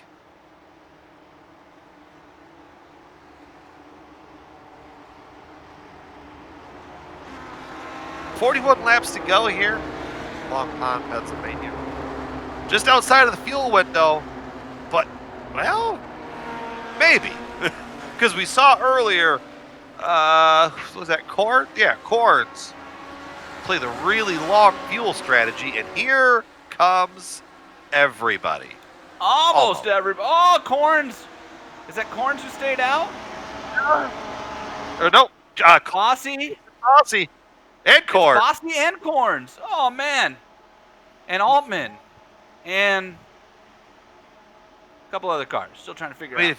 The problem with pitting here, you need cautions to make it work. We've thinned out. We started with 32 drivers, ladies and gentlemen. We have 20 still rolling. At some point, you're going to stop thinning out, and the cautions are not going to happen. But again, that brings me to my question, Yad. The oversteer in turn 3. If people are convinced that that's going to keep biting other cars, and therefore we're never going to get to yellow or green flag pit stops, it totally changes your strategy. I show 5 cars that have stayed out. Paulson, Dryling, Altman, Corns, and Bossy will take over the points lead. Listen to me. The race lead. It'd be really impressive if he takes over the points lead. Wow. Last time Jason Bossy pit was 26 laps ago. Now the interesting ones here, and he's gonna get in the window. Bossy, Corns, Altman, Dryling, they're all going to get into the window here, yes? Well, I mean, remember, they were there. That was where it was. For one more stop, though, is what I'm saying. Everybody else who just pits still got to make another one. So they've now cycled to the front, and everybody's going to have to pit. Beautiful place to be. We've added an additional member here, Adam. A pit reporter? Yeah, a little pit reporter. Adam Young hopping out of the car, picking up a microphone. Adam, what happened? Well, we noticed a problem in practice here, particularly in turn 3, where if you jump off the gas real quick, you oversteer real quick. And that's what happened. Tyson spun in front of me. I saw it. I got off the gas too quick. So it was my own fault. I'm just glad no one else got caught up in it. So let's just be clear here, Adam. You knew it was a problem, and you did it anyway. Exactly. Isn't that the definition of insanity? I'm just giving you a hard time, man. Hey, let me ask you this, because Brian and I were just talking about this. Is there an issue or a worry about turn 3 specifically and light fuel and long runs? Because we've got a couple of cars that have stayed out here thinking maybe they're going to get the yellows they need to stop this from here on out, when everybody else just hit pit road, and we know they're going to need another stop. Yeah, and that's what I was just telling the ride shotgun guys there is save, see what you can get. But as far as any kind of problem on light fuel, yeah, the back end does want to try to get a loose on you, but it's easy. It's easy to manage. I think I never really had much of a problem managing it, but it is there. So if you get locked into a battle with somebody, you might forget that. You could have a little bit of a problem. So those guys on light fuel, they need to try to set the pace and try to pull away from those guys that just pitted. Adam, sorry about your luck, bud. Thanks for jumping in here, and hopefully at the next race you won't forget about whatever you learn in practice. Yeah, appreciate it, guys, and have a good rest of the show. Thank you. That's Adam Young, one of the riding shotgun drivers, and gotta go check on the rest of his team there. I know Little Train's out there somewhere. Where's Little Train at? Yeah, Little Train's in 11th right now, up 16 spots for Lionel Callisto as we Get ready to bring them back to the green. Bossy and Corns and Altman and Dreiling, the top 4 have not pit in at least 16 laps. Green flag back in the air on lap number 63 here at Pocono. With that last little bit, top Ricky and Travis Jaegerleiner. That could be interesting to kind of keep an eye on as well as we go on.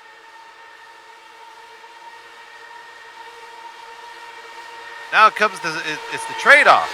How do you balance it out? Do you go hard? Do you try to run in the draft? I mean, right now, you know, you got to look at Bossy and Corns and Altman and Dreiling. They're setting the pace. You're not trying to race them. Really, what you're trying to do is kind of race your own little battle. But at the same time, if you can ride back here, save a little bit of fuel, kick it into high gear, call it good. Yeah, you might just make your race.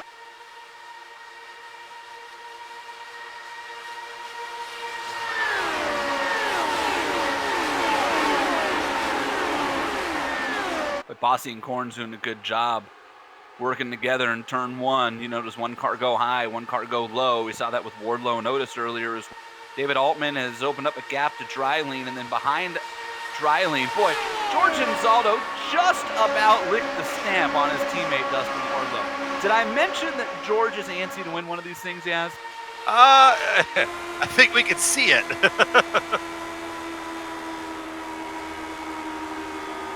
Oh, boy, pushing. Yeehaw.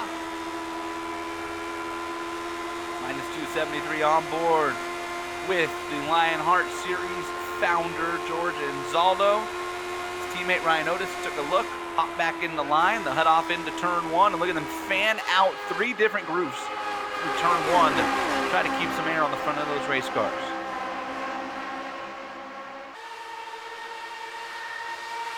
Good battle, though. You see Candyman inside of Tom Dreiling.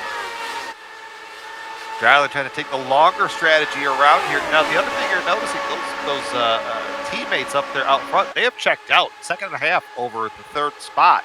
So that light fuel right here really paying dividends.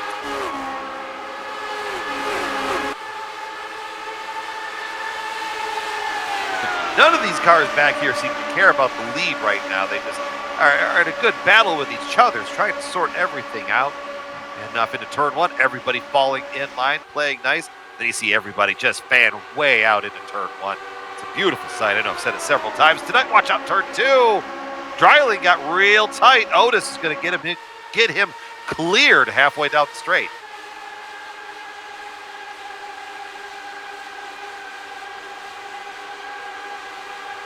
High end is Dreiling fading back. He gets up into that top groove. I don't think he hit the wall or anything. Go back and look, but that car is plummeting through the field right now.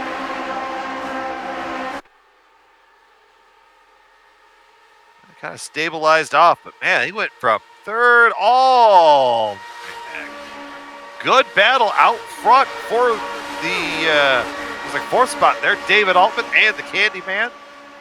Little differing strategies. Altman been out there. Oh, caution! Put it out! Oh, the leaders have wrecked! Big pile up in the third one! The leaders wrecked. Wardlow spun in reaction. Was going to be fine until I think he landed on Ryan Corns. Boy, that was synchronized spinning from Bossy and Corns, who I think lost it trying to miss his teammate. Boy, what a change. Goodness. Let's start. Yeah, let's just get up front here and just take a look at this. It started with Bossy.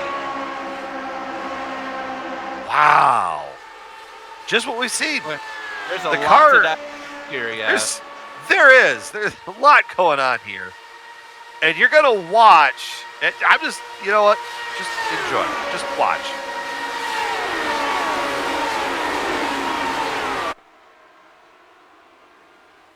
Jason Bossy loses and hits the wall. Now watch Wardlow has to miss him and then spins down, and Corns just happens to be there. Boy, who's that comes mowing the lawn? Jenkins, I believe, back there. Oh boy, Paul Jenkins. That's like the second time that Paul Jenkins has mowed the lawn. Oh, Dustin Wardlow, man, look at that. Oh, he was gonna be he was fine gonna be good.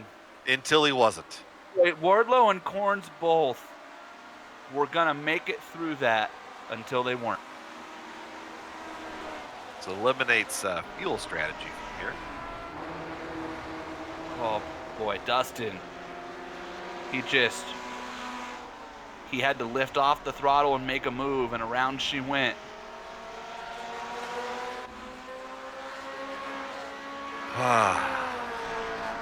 Why? What? Mosport and Pocono. I expected one of these tracks to really churn out some cars. I didn't expect 2 tracks in a row to just start their healthy diet of Lotus 79s. Wardlow has chosen not to go to pit road. I'm not sure if Wardlow realizes that his car looks a lot more like the Lotus 49 than the 79. It's gonna, like when you're a kid and you don't realize how bad you're hurt until you see yourself bleeding. That might be a scenario here. I had some divorce ice cream last night, and let me tell you, right now, I wish I had some to give to Dustin. Although, he's probably got a carton in the house. I mean, perks to that. He's definitely got chews, for sure. He's still staying out. I think Jason Bossie's race might be over here. He has Ryan Corns as well. Neither of them have left pit road. Well, one impaled into the fence, and the other had a car land on it. So, remember when I said Senrock Esports was trying to make a move? They had a chance. Travis Jagerlander struggling tonight. Sage Karam was out with Raven Motorsports Silver. Raven Motorsports Black already has James Paulson a lap down. Senrock could have made a big move there with Bossie and Corns and Finian, and now 2 of them are out. All 3 were running in the top 10 when that wreck happened. Wait, look at Dustin. He's still out there. Again, I almost feel like texting him right now. I get what you're doing, but I just hope somebody has told you how bad it is, because I think when you get to turn 1, that could be pretty rough. problematic, I think, is a good word to say for that one.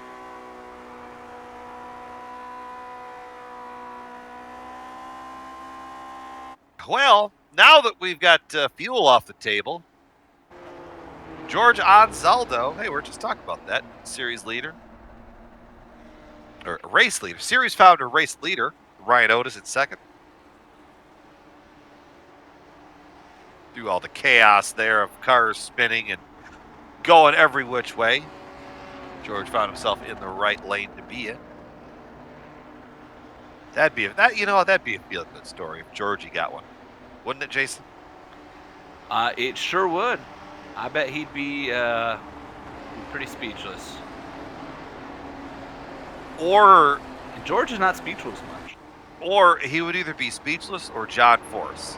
I don't know which way he would get. Man. You know, I get a lot of John Force on the professional side of my career, so I'm gonna hope that he tones it down a little bit, but at least I'm well prepared to handle it. Let's put it that way. We've established that he doesn't. We'll listen to that Dale Jr. download, John Force on it. You'll hear what we're kind of talking about. Greatest hour and a half. The greatest podcast in the history of podcast is the Dale Jr. download with John Force. Let me just tell you, it is pure gold. It sets several bars, some high, some low, but it set them. It set them. You know, you don't always have to have the great records, right? If you own the most records, you know, sometimes some of them can be bad. Look, you know, it's just how it is sometimes. Sometimes it's I just how it is. think Nolan Ryan owns the record for most career walks, right? So, he take the good with the bad. He struck everybody out. He also walked some. Guy. Pace car is going to peel off, and George Anzaldo is your race leader over Ryan Otis, Chris Reagan, Mardi Gras, Dean Mullen. That's sneaky Aaron Morgan. Once again, just like, hey guys, we're at the end of the race. I'm back in the top 5. Green flag back out. We are on lap number 71 as they stream towards turn 1, and they're fanning out 3 wide mid-pack. That was Scotty McClendon trying to send it down to the inside, 3 wide. I mean, you got to know. These guys know. At this point, you got what you got. Nope, pit road's not going to save you. If you want to get to the front and win this race, you got to go do it now. George Anzaldo knows that. Ryan Otis knows that. And all of the other hungry drivers behind him know that as well. But in the miracle of all iRacing miracles, Dustin Wardlow's car is not only drivable, it looks like, but he's not plummeted the way that I thought he would. And that may be the most impressive thing I've ever seen in an L79. Wow. That car shouldn't roll, let alone keep up with the back of the Oh, we went 2 wide for the lead. Almost went 3 wide. Mardi Gras. He didn't want to make it that much of a party with 30 to go. Keeping some beads to himself back there. I'm not sure Mardi Gras really much cares that Ryan Otis and George Anzaldo were teammates. I'm just going to throw that out. Good call. Chris Reagan, I don't think cares either. Doesn't care. Look at Otis. Oh, boys. Defending. The defensive move from Otis. Scotty McClendon almost caught the wall off turn 2. Boy, what did good old JR say? Off the top rope. Business has picked up. That too. Business is picking up. Whipped like a government mule. You go back and find a lot of JRs. Little train's up to P5. See, Morgan on the last lap. it's kind of the elephant in the room with Little Train because he kind of had the bad luck crown. So I don't want to spend too much. Don't even point the camera at him. Don't worry, Bruno. Bruno came in and ripped that thing away like a 15-year-old stealing a doll from a 2-year-old. Oddly specific.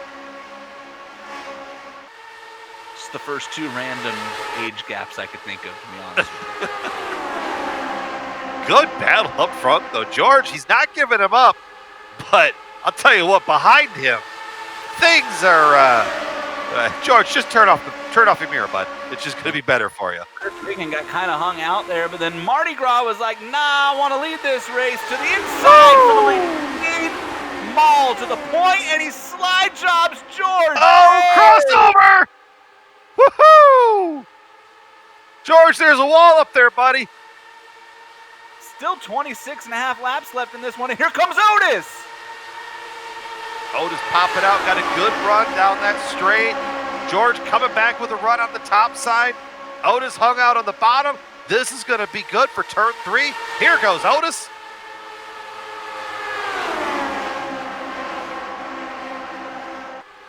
Otis can't get there, and Zaldo rolls the outside. George has the draft of Mardi Gras now, pulls back into second.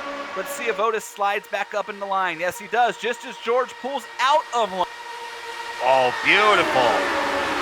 Beautiful. Got that big draft down the front stretch. Did the exact same thing to Mardi Gras that Mardi Gras did to him. Now George under fire off of turn 1. I think Dustin might be calling it a night. I looked up and I saw that number 9 machine hit the pit road. Mardi Gras got him back in turn 2. Clears Anzaldo. Oh, look past Little Train, moving up to the 4th spot. He's got Aaron Morgan. David Clymer just outside there, the top, or in the 7th spot. Rigney, our pole sitter, he's back there in the 8th spot. Oh, it's getting real good here. Well, meanwhile, Mardi Gras all of a sudden opens up a gap. I'd be interested to see if George can get this good run off of 1, how close he can get down that straight. It seems like those cars, when they hit that run and they hit that stride, it just goes, and the driver holding the steering wheel is just kind of along for the ride. Looking in on the minus 273 cam. There's that big run down the straight, head to the inside. George gonna try the slide job again. Not gonna quite work that time. Give it back to Maul on the outside with George falling back into the clutches of Otis. They've opened a little gap. Here comes George back with the draft. He's gonna try to get it back into turn one.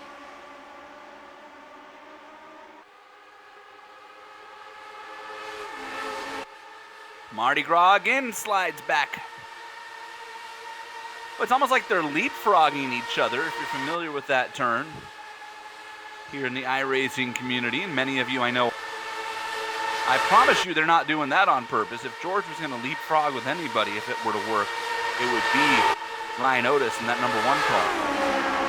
Tribute to Team Penske, and look at Little Train rolling the top side of Otis. Ooh, that was... You know, Ryan Otis has to acutely be thinking right now, Brian, of what transpired earlier in the race with Sandman and Sage Karam both dropping out, and wants to get to the finish, because this could be the rebound moment for Ryan Otis.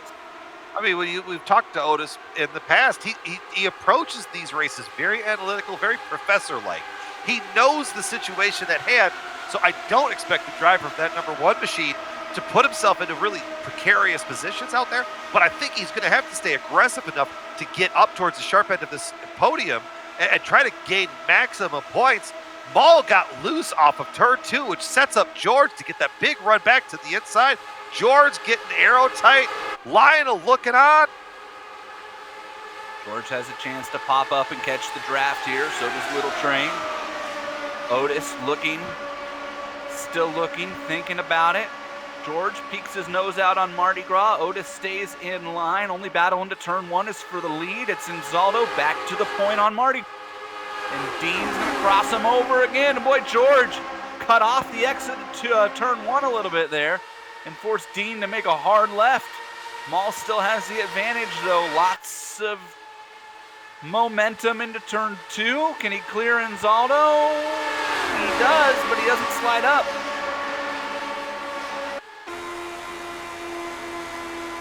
I think a lot of drivers might be putting something into the memory bank for later on in the closing stage of this race. Coming to 21 to go, so you still got time to experiment. There's still a lot of time left in this race, actually. 21 laps may not seem like a lot, but when you're circling at 48 seconds, and 21 laps is, we're looking at 18 minutes plus racing here, and still,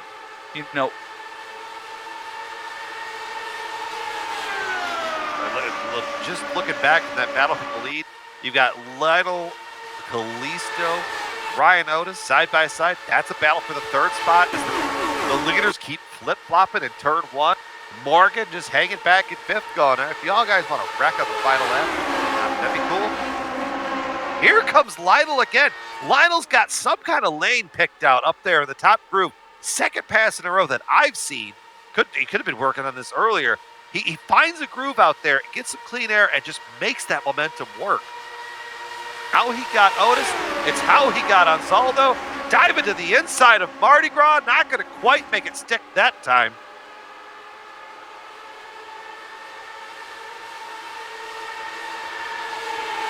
Still a good battle, heading up towards the tunnel turn again. Here comes Anzaldo back to the inside of Little Train, side by side. 2 rows there. Chris Reagan looking in now. This is just bringing everybody up to the front end. Watch that line, though. Little Train going to get that head of steam from the top lane, and he's going to try to get a good run back on Mardi Gras, get that lead back. Meanwhile, while that's happening at the camera, we got a spin out back. Problems for the 33. Put it out. Doyle Lawrence, who we haven't talked about much in this one, but was up in the 13th spot and just gets loose underneath the Tommy.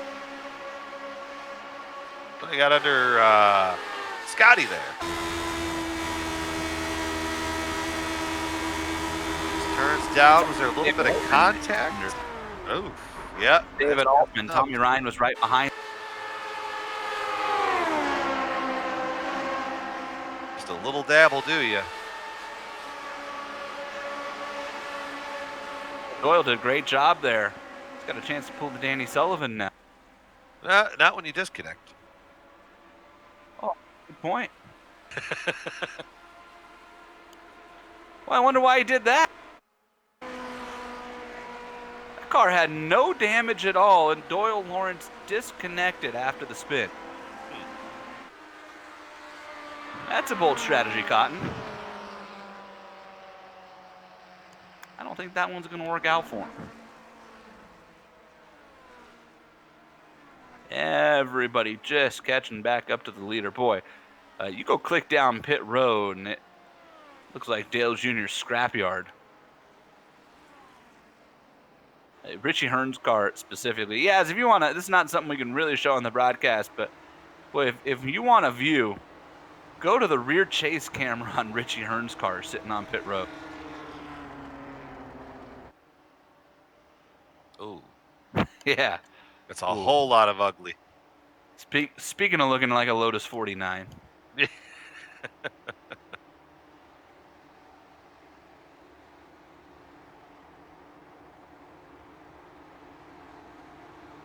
mean, you said it kind of, internally here to our booth chat. They weren't done wrecking. We got 18 laps to go. Coming to probably going to be 16 laps on this restart. I mean, we saw what we saw before, and that was with a heck of a lot more left into this thing, and especially knowing how long these cautions could be. I still think we might be pacing behind that Ford Mustang at least one more time. See if we get rid of the pace lights here. Some cars peeling down to pit road. Lights are going to stay on, so we got at least one more lap here. So Dreiling and Ryan hitting pit road back there. Tommy Ryan taking tires. So is Tom Dreiling.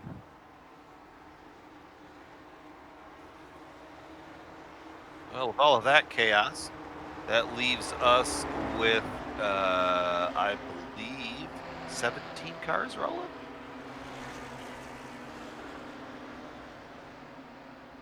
18 with James Paulson now.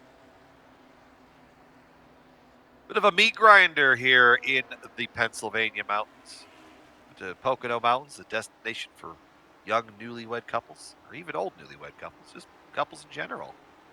Known for romantic, nice little strolls.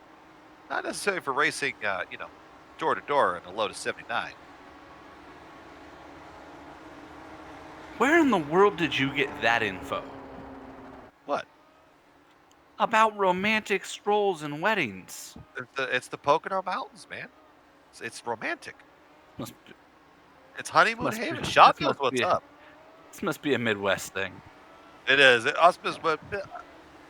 There's a lot of Midwestern people that are watching going, oh, yeah. Can I just point out, this is one of those things that has always annoyed me about geography in our country. You live in Upper Michigan. Mm-hmm. You're not a Midwesterner. It's peculiar because if you look at your right hand, I'm up near about the top of the ring finger there. So technically, I'm more north than Canada. So go sort that one out. but buddy of mine lives in Toronto, and he's got a warmer climate than I do. So that's a fun part of things. But this is something I went through when I was a news anchor here in Bakersfield. Right?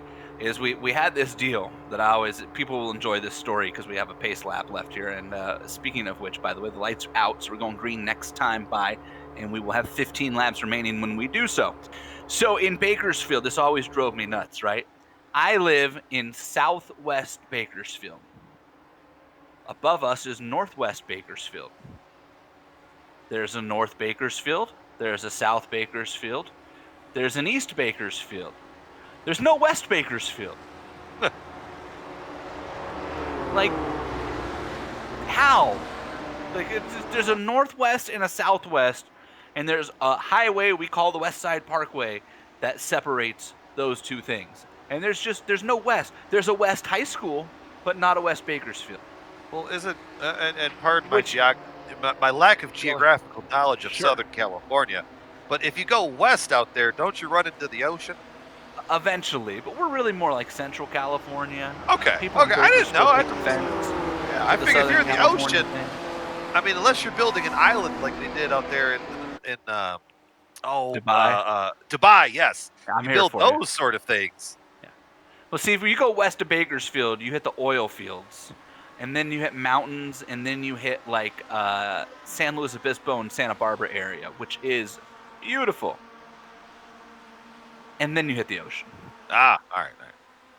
And that, ladies and gentlemen, is your Central California geography lesson for the day. But anyways, that brings up my point to how I've never understood how places like Ohio and Michigan could be Midwest. Just never clicked for me. Here we go. Pace car's off. We'll save that argument for another day. Green flag with 15 to go, and Mardi Gras gets a great jump, Yaz. Look at him pull away. Kind of accordion out the field. What happens is when you're the leader, you get a great advantage. When you're second, you can only react so good. And then when you're third, you see the first guy go. So you kind of get these natural stack ups, but it looks like as they head off into turn one, at least now everybody's minding their P's and Q's. Mardi Gras going way down to the grass, trying to break the draft. And just like the Slinkies back in the day, everybody just following them in line. We are down to 16 cars on the lead lap and 17 on the track. James Paulson is 3 laps down. Boy, James Paulson, who spun himself out and picked up some damage, some suspension damage and wing damage, has just been riding around, losing laps, but picking off positions. He's still got an outside shot as a top 10. Is incredibly insane, that sounds. Stranger things have happened in the universe. You're watching it there on the screen. George Anzaldo didn't get a good run to turn 3. Ryan Otis did. That's why they're side by side going all the way down the front stretch into turn 1. Otis trying to send it from the bottom. Down there's a big bump that, especially in these cars, when I drove here, these cars hated that bump. Yep. And you watched Otis go over it, and as soon as that happened, you watched George just fire right by on the outside. Or Little Train on the outside. Little Train up to P2. I got it. George's restart cost him some spots, and now they have sucked right up to Dean Mall. So it's Mall, Little Train, Otis, George and Reagan trying to hang around here through turn 3. I really think Little Train's got that top lane in turn 3 figured out better than most drivers. You see, he Look came at the off run. the corner. Yeah, he gets that huge head of steam. Running down to the inside, probably going to be a nice big old set from that 97. Oh, he didn't get him, though. Oh, He didn't clear-ish. get him. Mardi Gras gets him back, and now Little Train loses all that momentum, and he's going to have to defend on Otis. Otis won't get there. Meanwhile, another battle for position in the tunnel turn, and Chris Reagan trying to get around George Anzaldo, who's not giving it up. That's now the George. battle for 4. George had that taste of the glory earlier. You know he wants to get back. He's going way high in turn 3, trying to get that corner as straight as possible on exit. And it pays off. And George is going to bring David Clymer with him to the outside of Reagan. Remember, David Clymer looked dominant at Homestead in our series opener, Brian, and then spun himself in an incident with Ricky Harden, who was a lap down. And it took the pole sitter / early race leader out of the race as David got into a spot where Ricky was a lap down and slow in front of him, damaged from an incident, and David just kind of had nowhere to go and started to spin and hit Ricky, and that was it. So Clymer's looking for some redemption here. Tell you what, though, Mardi Gras and Kalisto been having a bit of a flip-flop at the front. It's hard to believe this is the first oval since that event, Brian. Yeah, goodness gracious. Kalisto got the big run down the front stretch, as you can see right here. Set it off into turn 1, got through it just fine. Mardi Gras crossed him up, going back down into turn 2, and they ended up right back where they are now. So do you think maybe Lionel's thinking, okay, if I'm in this spot on the final lap, where do I Trouble! Got a want- car Oh, out and a huge wreck. Oh, put it out for everybody. Way to the Jenkins. inside of turn 1 and 2, and it's the pole sitter, Mike Rigney, who went around trying to get around Scotty McClendon, and you are right, boy, Paul Jenkins just with nowhere to go. Oh. It looked like to me,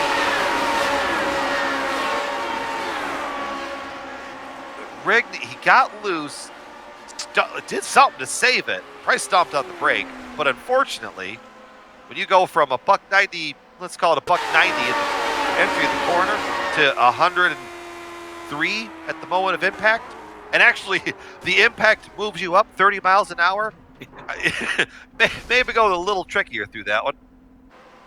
Well, that one, I don't know who that would have hurt for more in real life, Paul Jenkins or probably Rigney. Jägerliner spun, avoiding it as well. And he ended up okay. I was watching that. So Jägerliner spun into the grass, but got away with it. Not to do that at. So I'm just saying, Ricky Hart up to the 10th spot. Tommy Ryan, after a lot of pit stops, he's up to 11th.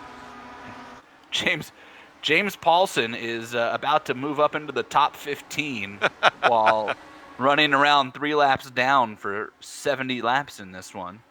And Travis Jägerliner, who hates ovals and just spun to miss, is up to 14th. And there's still time to bring out another yellow and then still get a second restart. So no green, white checkers in this league, as a reminder. Little Train was the leader when the yellow came out, so Lionel Kalisto leads Mardi Gras Dean Mall, then Ryan Otis, then George Anzaldo and David Clymer. That's now the top 5. Both Paul Jenkins and Mike Rigney have retired. That's unsurprising. Aaron Morgan is 6, Finian DeCunha 7, Chris Reagan 8, Scotty McClendon 9, Ricky Hardin's 10th. We might as well take you through the rest of the field because there's not many after that. Tommy Ryan 11, David Altman 12, Tom Dreiling up to 13th in his second start. Travis Jägerliner's 14th. James Paulson is 3 laps back in 17th, but will soon bump up to 15th as the final car running.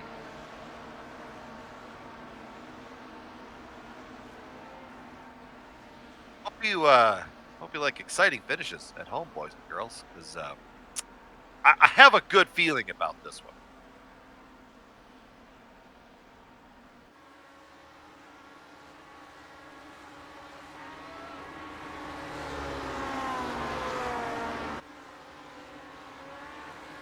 Watching everybody pace around, some clouds floating around in the background. Good old battles. We see why Pocono does it, why it always makes a schedule, and why some drivers love this place and some drivers hate this place. You got to see both ends of it. You know, the oval driving, kind of comparison if you're a NASCAR fan, a little bit of the shootout style there that you'd see on the restrictor plates. So some drivers enjoy that, some don't. It's always fun to see where it all meets in the middle. Well, Pocono has a long, rich history here, Brian, for close finishes. We've raced here 3 times, as you mentioned. We talked about this a little bit earlier, but all 3 races are within the top 14 for closest finishes in series history. They've all finished under green. The biggest margin of victory was season 1 when John Goke beat Ryan Otis by 11 hundredths of a second, 0.117. So you're saying there's a chance that this is going to get exciting? I think that is highly likely. Boy, here's something I didn't know. You love stats, right? Looking at the stat book here, I have been involved in 4 of the 24 closest finishes in league history, and I won all 4 of them. I don't know how the world that happened. Nice. I'd say even a blind squirrel finds nuts sometimes, but I guess I found them 4 different times. You know, Big Joe and I at Michigan 2 years ago had a really good finish, so I'm up somewhere in there. I'll take that. Big Joe and Yazik at Michigan. You're talking IndyCar, right? Yes. Yeah, I'm talking retro, specifically retro. Yes. Well, see, I don't have any close finishes there unless it's like a close finish to 4. I think I was good there. Michigan, however, does hold the record for closest finish in series history. It was last year when Ryan Otis beat David Clymer by, as you'll recall, Brian, 0.02 of a second. That was 002. That was one where I sat here after they crossed the line, and you just look at timing and scoring because you wait for it to change. Yep. Yep. We both did. We both did it. Opening race of season 4 at Homestead earlier this year. George Sandman beat Ryan Otis by 0.02 of a second, 0.21. That is the 4th closest finish in series history. Mentioned Pocono was up there at 2nd when Adam Blocker beat Dustin Wardlow in season 2. Adam Blocker also held off Jake Wright in season 3 by 16 thousandths of a second at Gateway of all tracks for a close finish. The other ones that pop up there that are semi-surprising, my win over Adam Blocker at Phoenix in season 2 is 10th. Mark Cones over David Altman at Phoenix in season 3 is 11th. You don't really think of Phoenix as a track with close finishes. All 3 Phoenix races in the top 15, by the way. Here we go. Green flag back out. 7 laps remaining here at Pocono. You notice a defensive line there by Little Train, and it helped Ryan Otis get a run on Mardi Gras. Dean's going to get the run using the outside. Using a little bit of the outside, a little bit of the draft, and a little bit of bravery. Going to try to send that machine to the inside. Lionel not giving him a whole lot of quarters just yet. We are coming around to 6 laps to go. You know these drivers are probably entering that stage of going, okay, we might not get too many more cracks at this. Little Train hangs on to the lead for now. Here comes Dean Mall. He's going to pull the crossover move down the front straightaway. Dean's got a ton of momentum. Lionel led the lap, but he's no longer the leader as they head towards turn 1. Mardi Gras inches ahead. Can he clear him? That's the big question. Down to the bottom goes Mardi Gras. The big answer is absolutely not. Oh, he gets him. Oh! He got him. He shut the door. Power move off of the corner. It looked like Lionel might have burped the throttle because Dean was never clear until he was. Lionel gets the crossover into the tunnel turn and gets him back and slides right up in front. And now what will Mardi Gras do in turn 3? Will he make a move or will he be patient? He goes up top. Coming to 5 laps to go here at the Tricky Triangle, and Mardi Gras makes a move again. So we've got 14 cars still on the lead lap, and in the top pack is about, you see that green car back there? That's Tom Dreiling. Yeah, he's in 13th. George Anzaldo gets around David Clymer and moves back up into 4th. Oh, Clymer with the crossover, though. Anzaldo's got the toe from his teammate Otis, though. That might actually cost Clymer a spot. He was trying to pull the toe off of Mardi Gras way up there, but now he's going to be fighting side by side with Morgan. George not done yet. Looking to the inside of Otis, while Mardi Gras looks to the inside of Kalisto. I think Mardi Gras learned last time. Oh, there goes Mardi Gras around! Otis and Zaldo! We got 3 cars, 4, they're still wrecking! They're still wrecking! That's gonna do it! This race is over. Little Train's gonna win it. And what do we talk about with Ryan Otis trying to survive? We're gonna have to see where he can get back to here. But my, oh my, what a change of events.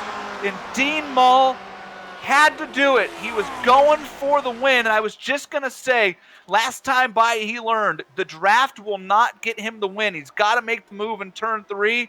And it was just too aggressive. Here we go. Oh, David Clymer is in this.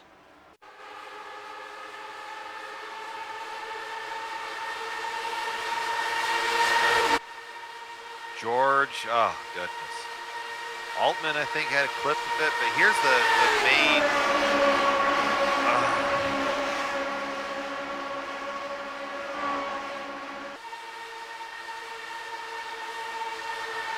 Dean Mall's already retired and apologized in League Discord chat.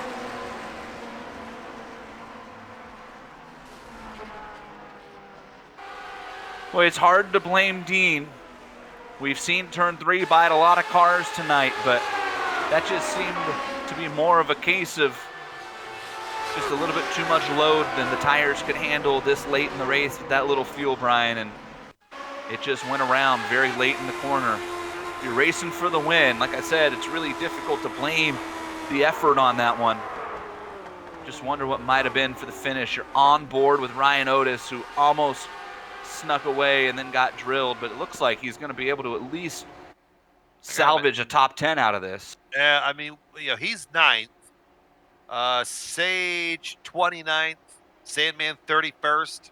So, yeah, I mean, not as good of one, but it's still good. I'm getting a whisper that Are we going to this get one a might one? not be over. Are we getting a 1 to go? Adam Young, our pit reporter, just poked us man. and said, because boy. Adam's teammate's the leader Oh. in Little Train, and we are gonna, boy, that's my fault for calling Little Train the winner. We're gonna get a 1-lap shootout, which means Pocono finishes under green for the 4th consecutive year. But hold on to your mouse pad. There's some wounded cars rolling around too, so this could be very interesting if we get if it's right, we get the 1 to green. Adam could be jerking our chain. Possible, because it's where they took the caution is the point that it's real close. We'll see here. If the lights go out, this is going to get very, very interesting.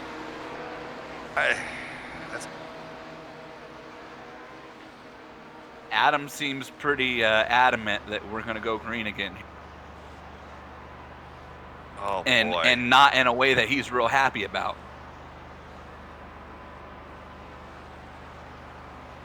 I guess here's the moment of truth. Here comes Little Train up off of the final corner. If they cross the line and the pace lights stay on, Lionel Callisto has riding shotgun's first Lionheart victory. And if the lights go off, then his heart rate's going to jump by about 130 beats. Oh, boy. And we're going. Oh, okay. Man. Well, you have about 1 minute and 30 seconds to call your friends. If they like racing, I don't care if it's sim or not, you might want to tell them to turn on the iRacing Esports Network and Global Sim Racing Channel's coverage of the Watchman 250 presented by the DMLC Racing Channel, because we are going to have a 2.5-mile sprint to the checkers. The first driver that gets around for the 100th time is going to win this race. There will not be a caution that stops the racing action. Here we go. Yaz, what do you do if you're Little Train here? Do you go right away? Do you maybe try to hold them way down and check everybody up? I mean, you're almost like a sitting duck we've seen on the restarts, to where no matter what he does, you think Aaron Morgan's going to get a chance. By the way, Aaron Morgan, here he is again. What I say at the start of the broadcast, right? Aaron Morgan is 4th in points for a reason. He just hangs out of view, and then we get to the end of the race and look up and go, where in the world did the 48 car come from? And he's sitting P2. I mean, the problem is it's not going to be, he can hold the advantage through turn 1. The problem is when they come off of turn 2 and Adam is going to be sniffing that draft off of Lionel, it might not happen in turn 2, but between turns 2 and 3, that's where you're going to see business is going to get real intense here. Let's just put it that way, boys and girls. Ryan Otis is the only remaining car that has won a race in the Lionheart Retro Series. We're going to get a first-time winner as the green flag comes back out, and here we go. Little Train already snaking down the front straightaway, trying to hold off the challenge from Aaron Morgan. Look at Finian. Finian, where did he come from? Going for the 3rd spot on the final restart. Chris Reagan's going to get that run on the outside. He's going to have a big run. Look at Lionel protecting the bottom. He's going to try to make Aaron Morgan go up top. Reagan's there as well. Looks like it's a 3-car race for the win. Morgan gets to the inside of Lionel into turn 2. And he's going to clear him. Aaron Morgan to the lead. Here comes Finian again. Reagan's there as well. Kalisto and Morgan side by side into turn 3 for the final time. Little Train trying to roll the outside. Morgan down low. It's going to be a drag race off of turn 3 to the checkers. Who wins the Watchman 250? Little Train. Lionel Kalisto riding shotgun, breaks the streak.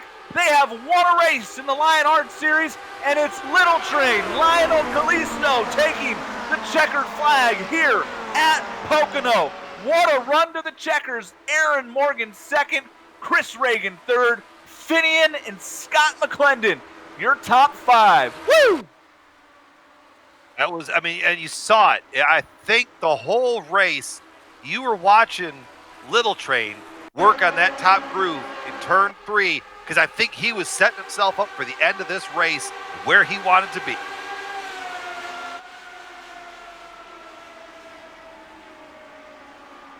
Boy, Aaron Morgan really sent it down there into turn 3, Yaz, and it kind of bobbled a little bit, and that was all Lionel needed. Got a big run up off of turn 4 and takes the win, and he is going to celebrate. Don't tear that thing up. It's too pretty. We're going to talk to Little Train and the rest of our podium when we return. What a win for Lionel Kalisto. First-time winner here in the Retro Series on the iRacing Esports.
Welcome back to Pocono Raceway and the Watchman 250 presented by the DMLC Racing Channel is in the books. This is the HyperX post-race show. The Lionheart Racing Series is powered by HyperX. When you're trying to claw your way to the top of the podium, it pays to have an ultra-comfortable, high-quality headset. Gives you the audio information you need to grab the checkered flag. From high-performance DRAM and SSDs to outstanding microphones, accurate mice, responsive keyboards, the legendary cloud line of gaming headsets we are wearing right now, HyperX makes the gaming gear you need to succeed. Casual or pro, no matter your creed, color, or culture, we're all gamers, and HyperX is always ready to game. Make sure you use the promo code Lionheart15, hyperxgaming.com. Let's take you through the finishing order here in this one. Another thriller at the Poconos. And for the first time, it's Little Train. Lionel Callisto takes the win here. Take a look at your race results presented by Turn Racing. Turn Racing, merging the gap between real and sim racing. Promo code Lionheart10. TurnRacing.com. Aaron Morgan comes home in second place, 0.07 of a second behind, and that is going to slot in as the 12th closest finish in series history. Chris Reagan third, Finian fourth, Scotty McClendon in fifth, Ricky Harden, Tommy Ryan, Tom Dryling 8th place in his second start, David Altman, Travis Jagerleiner. Who says you don't like ovals, bud? Top 10. Just outside of that, in the 11th spot, David Clymer. Otis dropping back to the 12th spot with that last restart. Then we start moving into the drivers that probably wish they had a better night. James Paulson, 13th. Series founder George Anzaldo, 14th. Dean Mardi Gras in the 15th spot with Mike Rigney, Paul Jenkins, Doyle Lawrence, Dustin Wardlow, and unfortunately, classy Jason Fossey back there in the 20th spot. Ryan Corns, Adam Young, Tyson Landis, all cards out of the race. Bruno Miranda. Oh, the hard luck hit again. Trevor Malone, Michael Gray, Sam Crow, Bobby Mike, Sage Karam, your points leader coming into this one, along with Scotty Holmes down there.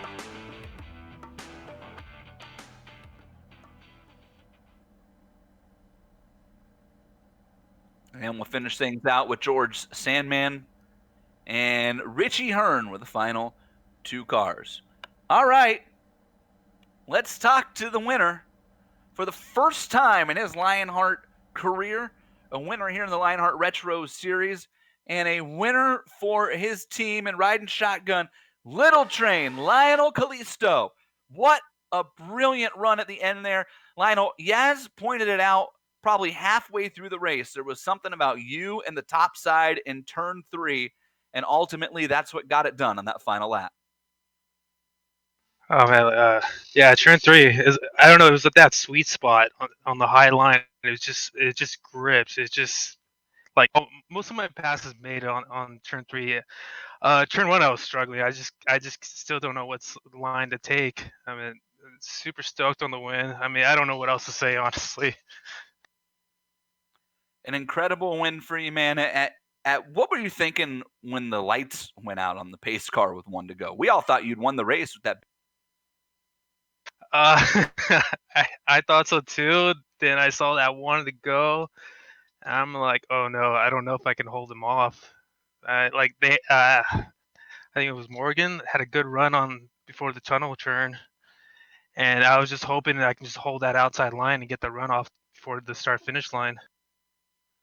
Well, you got it done, my friend. Congratulations. A great run for you here, and I know your team's worked awfully hard for this. Got to feel good for you. Yeah, definitely. It's first win, and happy with riding shotgun. Thanks to the sponsor, the HyperX, DMLC, Racing Channel, and George organizing the league.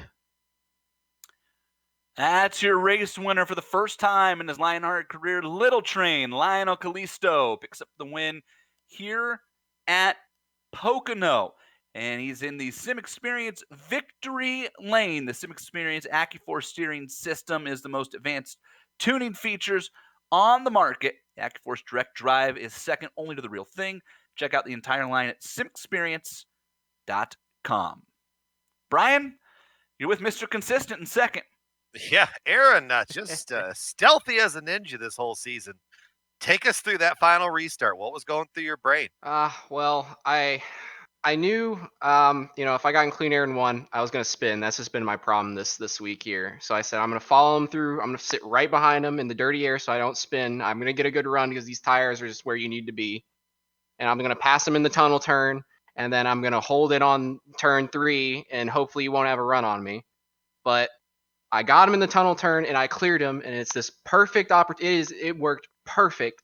And all night I've been saying, turn 3, you go high. That's what you do. You go high in turn 3, and then the golden moment comes, and I just, for some reason, didn't go high. Well, you got that good run. You had one option to go to, and that's just kind of the box that you were in. I mean, we pointed out the top lane out there at work. What did you think? How did that set in? Like, how did that feel to you? I mean, Lionel said it was just instant grip up there. So, I mean, I'm curious your thoughts too. Nah, he's right. It's just instant grip up there. You get when you get the cleaner air from not following the car directly in front, you carry more speed, you get more air over the car, but you don't get too much. Like I actually got a little loose there in turn 3 on that last lap. I had to go to like 80% throttle for a second. I even counter steered a little. I mean, maybe the inside could have worked if I didn't even get that, but he was just pretty much spot on with what he was saying. That it just gets so much more. You can just take it so much faster and get the run. Well, hey, I mean, we'll let you get up and get wrapped up in this one. Heading on down to another twisty turny road course. Heading on next week. Any quick thoughts on Phillip Island? I actually don't even own Phillip Island yet. It's not a track I'm too familiar with, but I know it's Okay, a lot so of high speeds, and we'll see. It should be fun in this car. there'll be some crash course learning. I got you. The best way to do it. Yeah. Great job on your second place run tonight, Aaron. A good points night as well, and hopefully we'll talk to you at the end of next one. All right. Yeah, hopefully. Thanks. Absolutely, Jason. Got final step of the podium. Yeah, for the first time, I believe, in his career here in the Lionheart Retro Series. I might be wrong on that. Maybe you've been up here one other time. But Chris Reagan, man, what a great run for you. You were kind of lurking there for the last 30 laps of that one, and you were almost in a position to capitalize there on the lap. Yeah, it is my first podium, so that's real exciting. And yeah, we got lucky with some, yellow flags for my situation. I started in the back, and we got that caution with roughly 40 to go, I believe. And I knew I could pretty much make it from there, and then we ended up just getting a couple extra cautions that helped that out. What were your thoughts on the final restart there? Was there ever a moment where you thought you might be able to get up there and maybe make it 3 wide for the? Oh man, the nerves were going. That's for sure. We were kind of talking to ourselves in there, thinking the race was already over. But yeah, I thought I could get a good run. I've been kind of sticking to that high line, and but I knew Finian was going to go down inside, and it was really just kind of once I realized I wasn't going to get the run that I exactly wanted, just to make sure Finian stayed behind me and keep it clean as well. So yeah, it was real exciting last lap. Well, congratulations, man. Great to see you on the podium for the first time, and hopefully we get to see more of you up here. Hopefully, yeah, I'm doing my best. I'd like to just thank a couple people real quick, if you don't mind. Sure. Definitely want to thank George for letting me into the league. I definitely have to thank Richie Hearn. I work with Richie, and he's helped my my driving and my patience. I drag race motorcycles, so it's over in 7 seconds. I gotta learn how to stretch it out a little bit more here. And I want to thank HyperX and Mark Cohn for sponsoring this race, and everybody else in the league. It's a great league. Thank you very much. Chris Reagan comes home in 3rd place for the first time in his career, up there in the top 5. And that is going to do it for us here. I want to thank the Lionheart Retro Series title sponsor, the DMLZ Racing channel. Follow 2019 Lionheart Retro Series Drive of the Year Mark Cohn and his racing escapades as he battles for wins and avoids wrecks with his cat-like reflexes, all while providing commentary that's sure to make you laugh, cry, or both. Remember, follow the DMLZ Racing channel on Facebook and on YouTube. HyperX, whatever you play, however you play, HyperX knows all gamers. They have a promo code, LionHRT15 at hyperxgaming.com. Sim Experience is second only to the real thing, simexperience.com. And Butt Kicker, feel what you've been missing. Use the promo code LION2020 at thebuttkicker.com. Contact any of the sponsors you see on the screen. Head to LionheartRacingSeries.com. Of course, our original music here on every GSRC broadcast from our good friend June Lalonde. You can see the contact info on the screen right now as well if you'd like to contact June or any of the other great partners to help us make this happen. Next Lionheart Retro Series race, round 6, May 28th at Phillip Island. We're going down under. GSRC and the IESN will be here to bring you all of the action. We hope you can join us. Plenty more GSRC action coming up as well across your screen. GlobalSimRacingChannel.com or the social media platforms for more information. Finally, on behalf of our crew, Brian, Sean, Dougie, I'd like to thank all of you for watching as Little Train Lionel Callisto picks up the win in the Watchman 250, presented by DMLC Racing Channel. So until next time, remember, the only one who remembers when you finish in second place is your wife and your dog. Good night.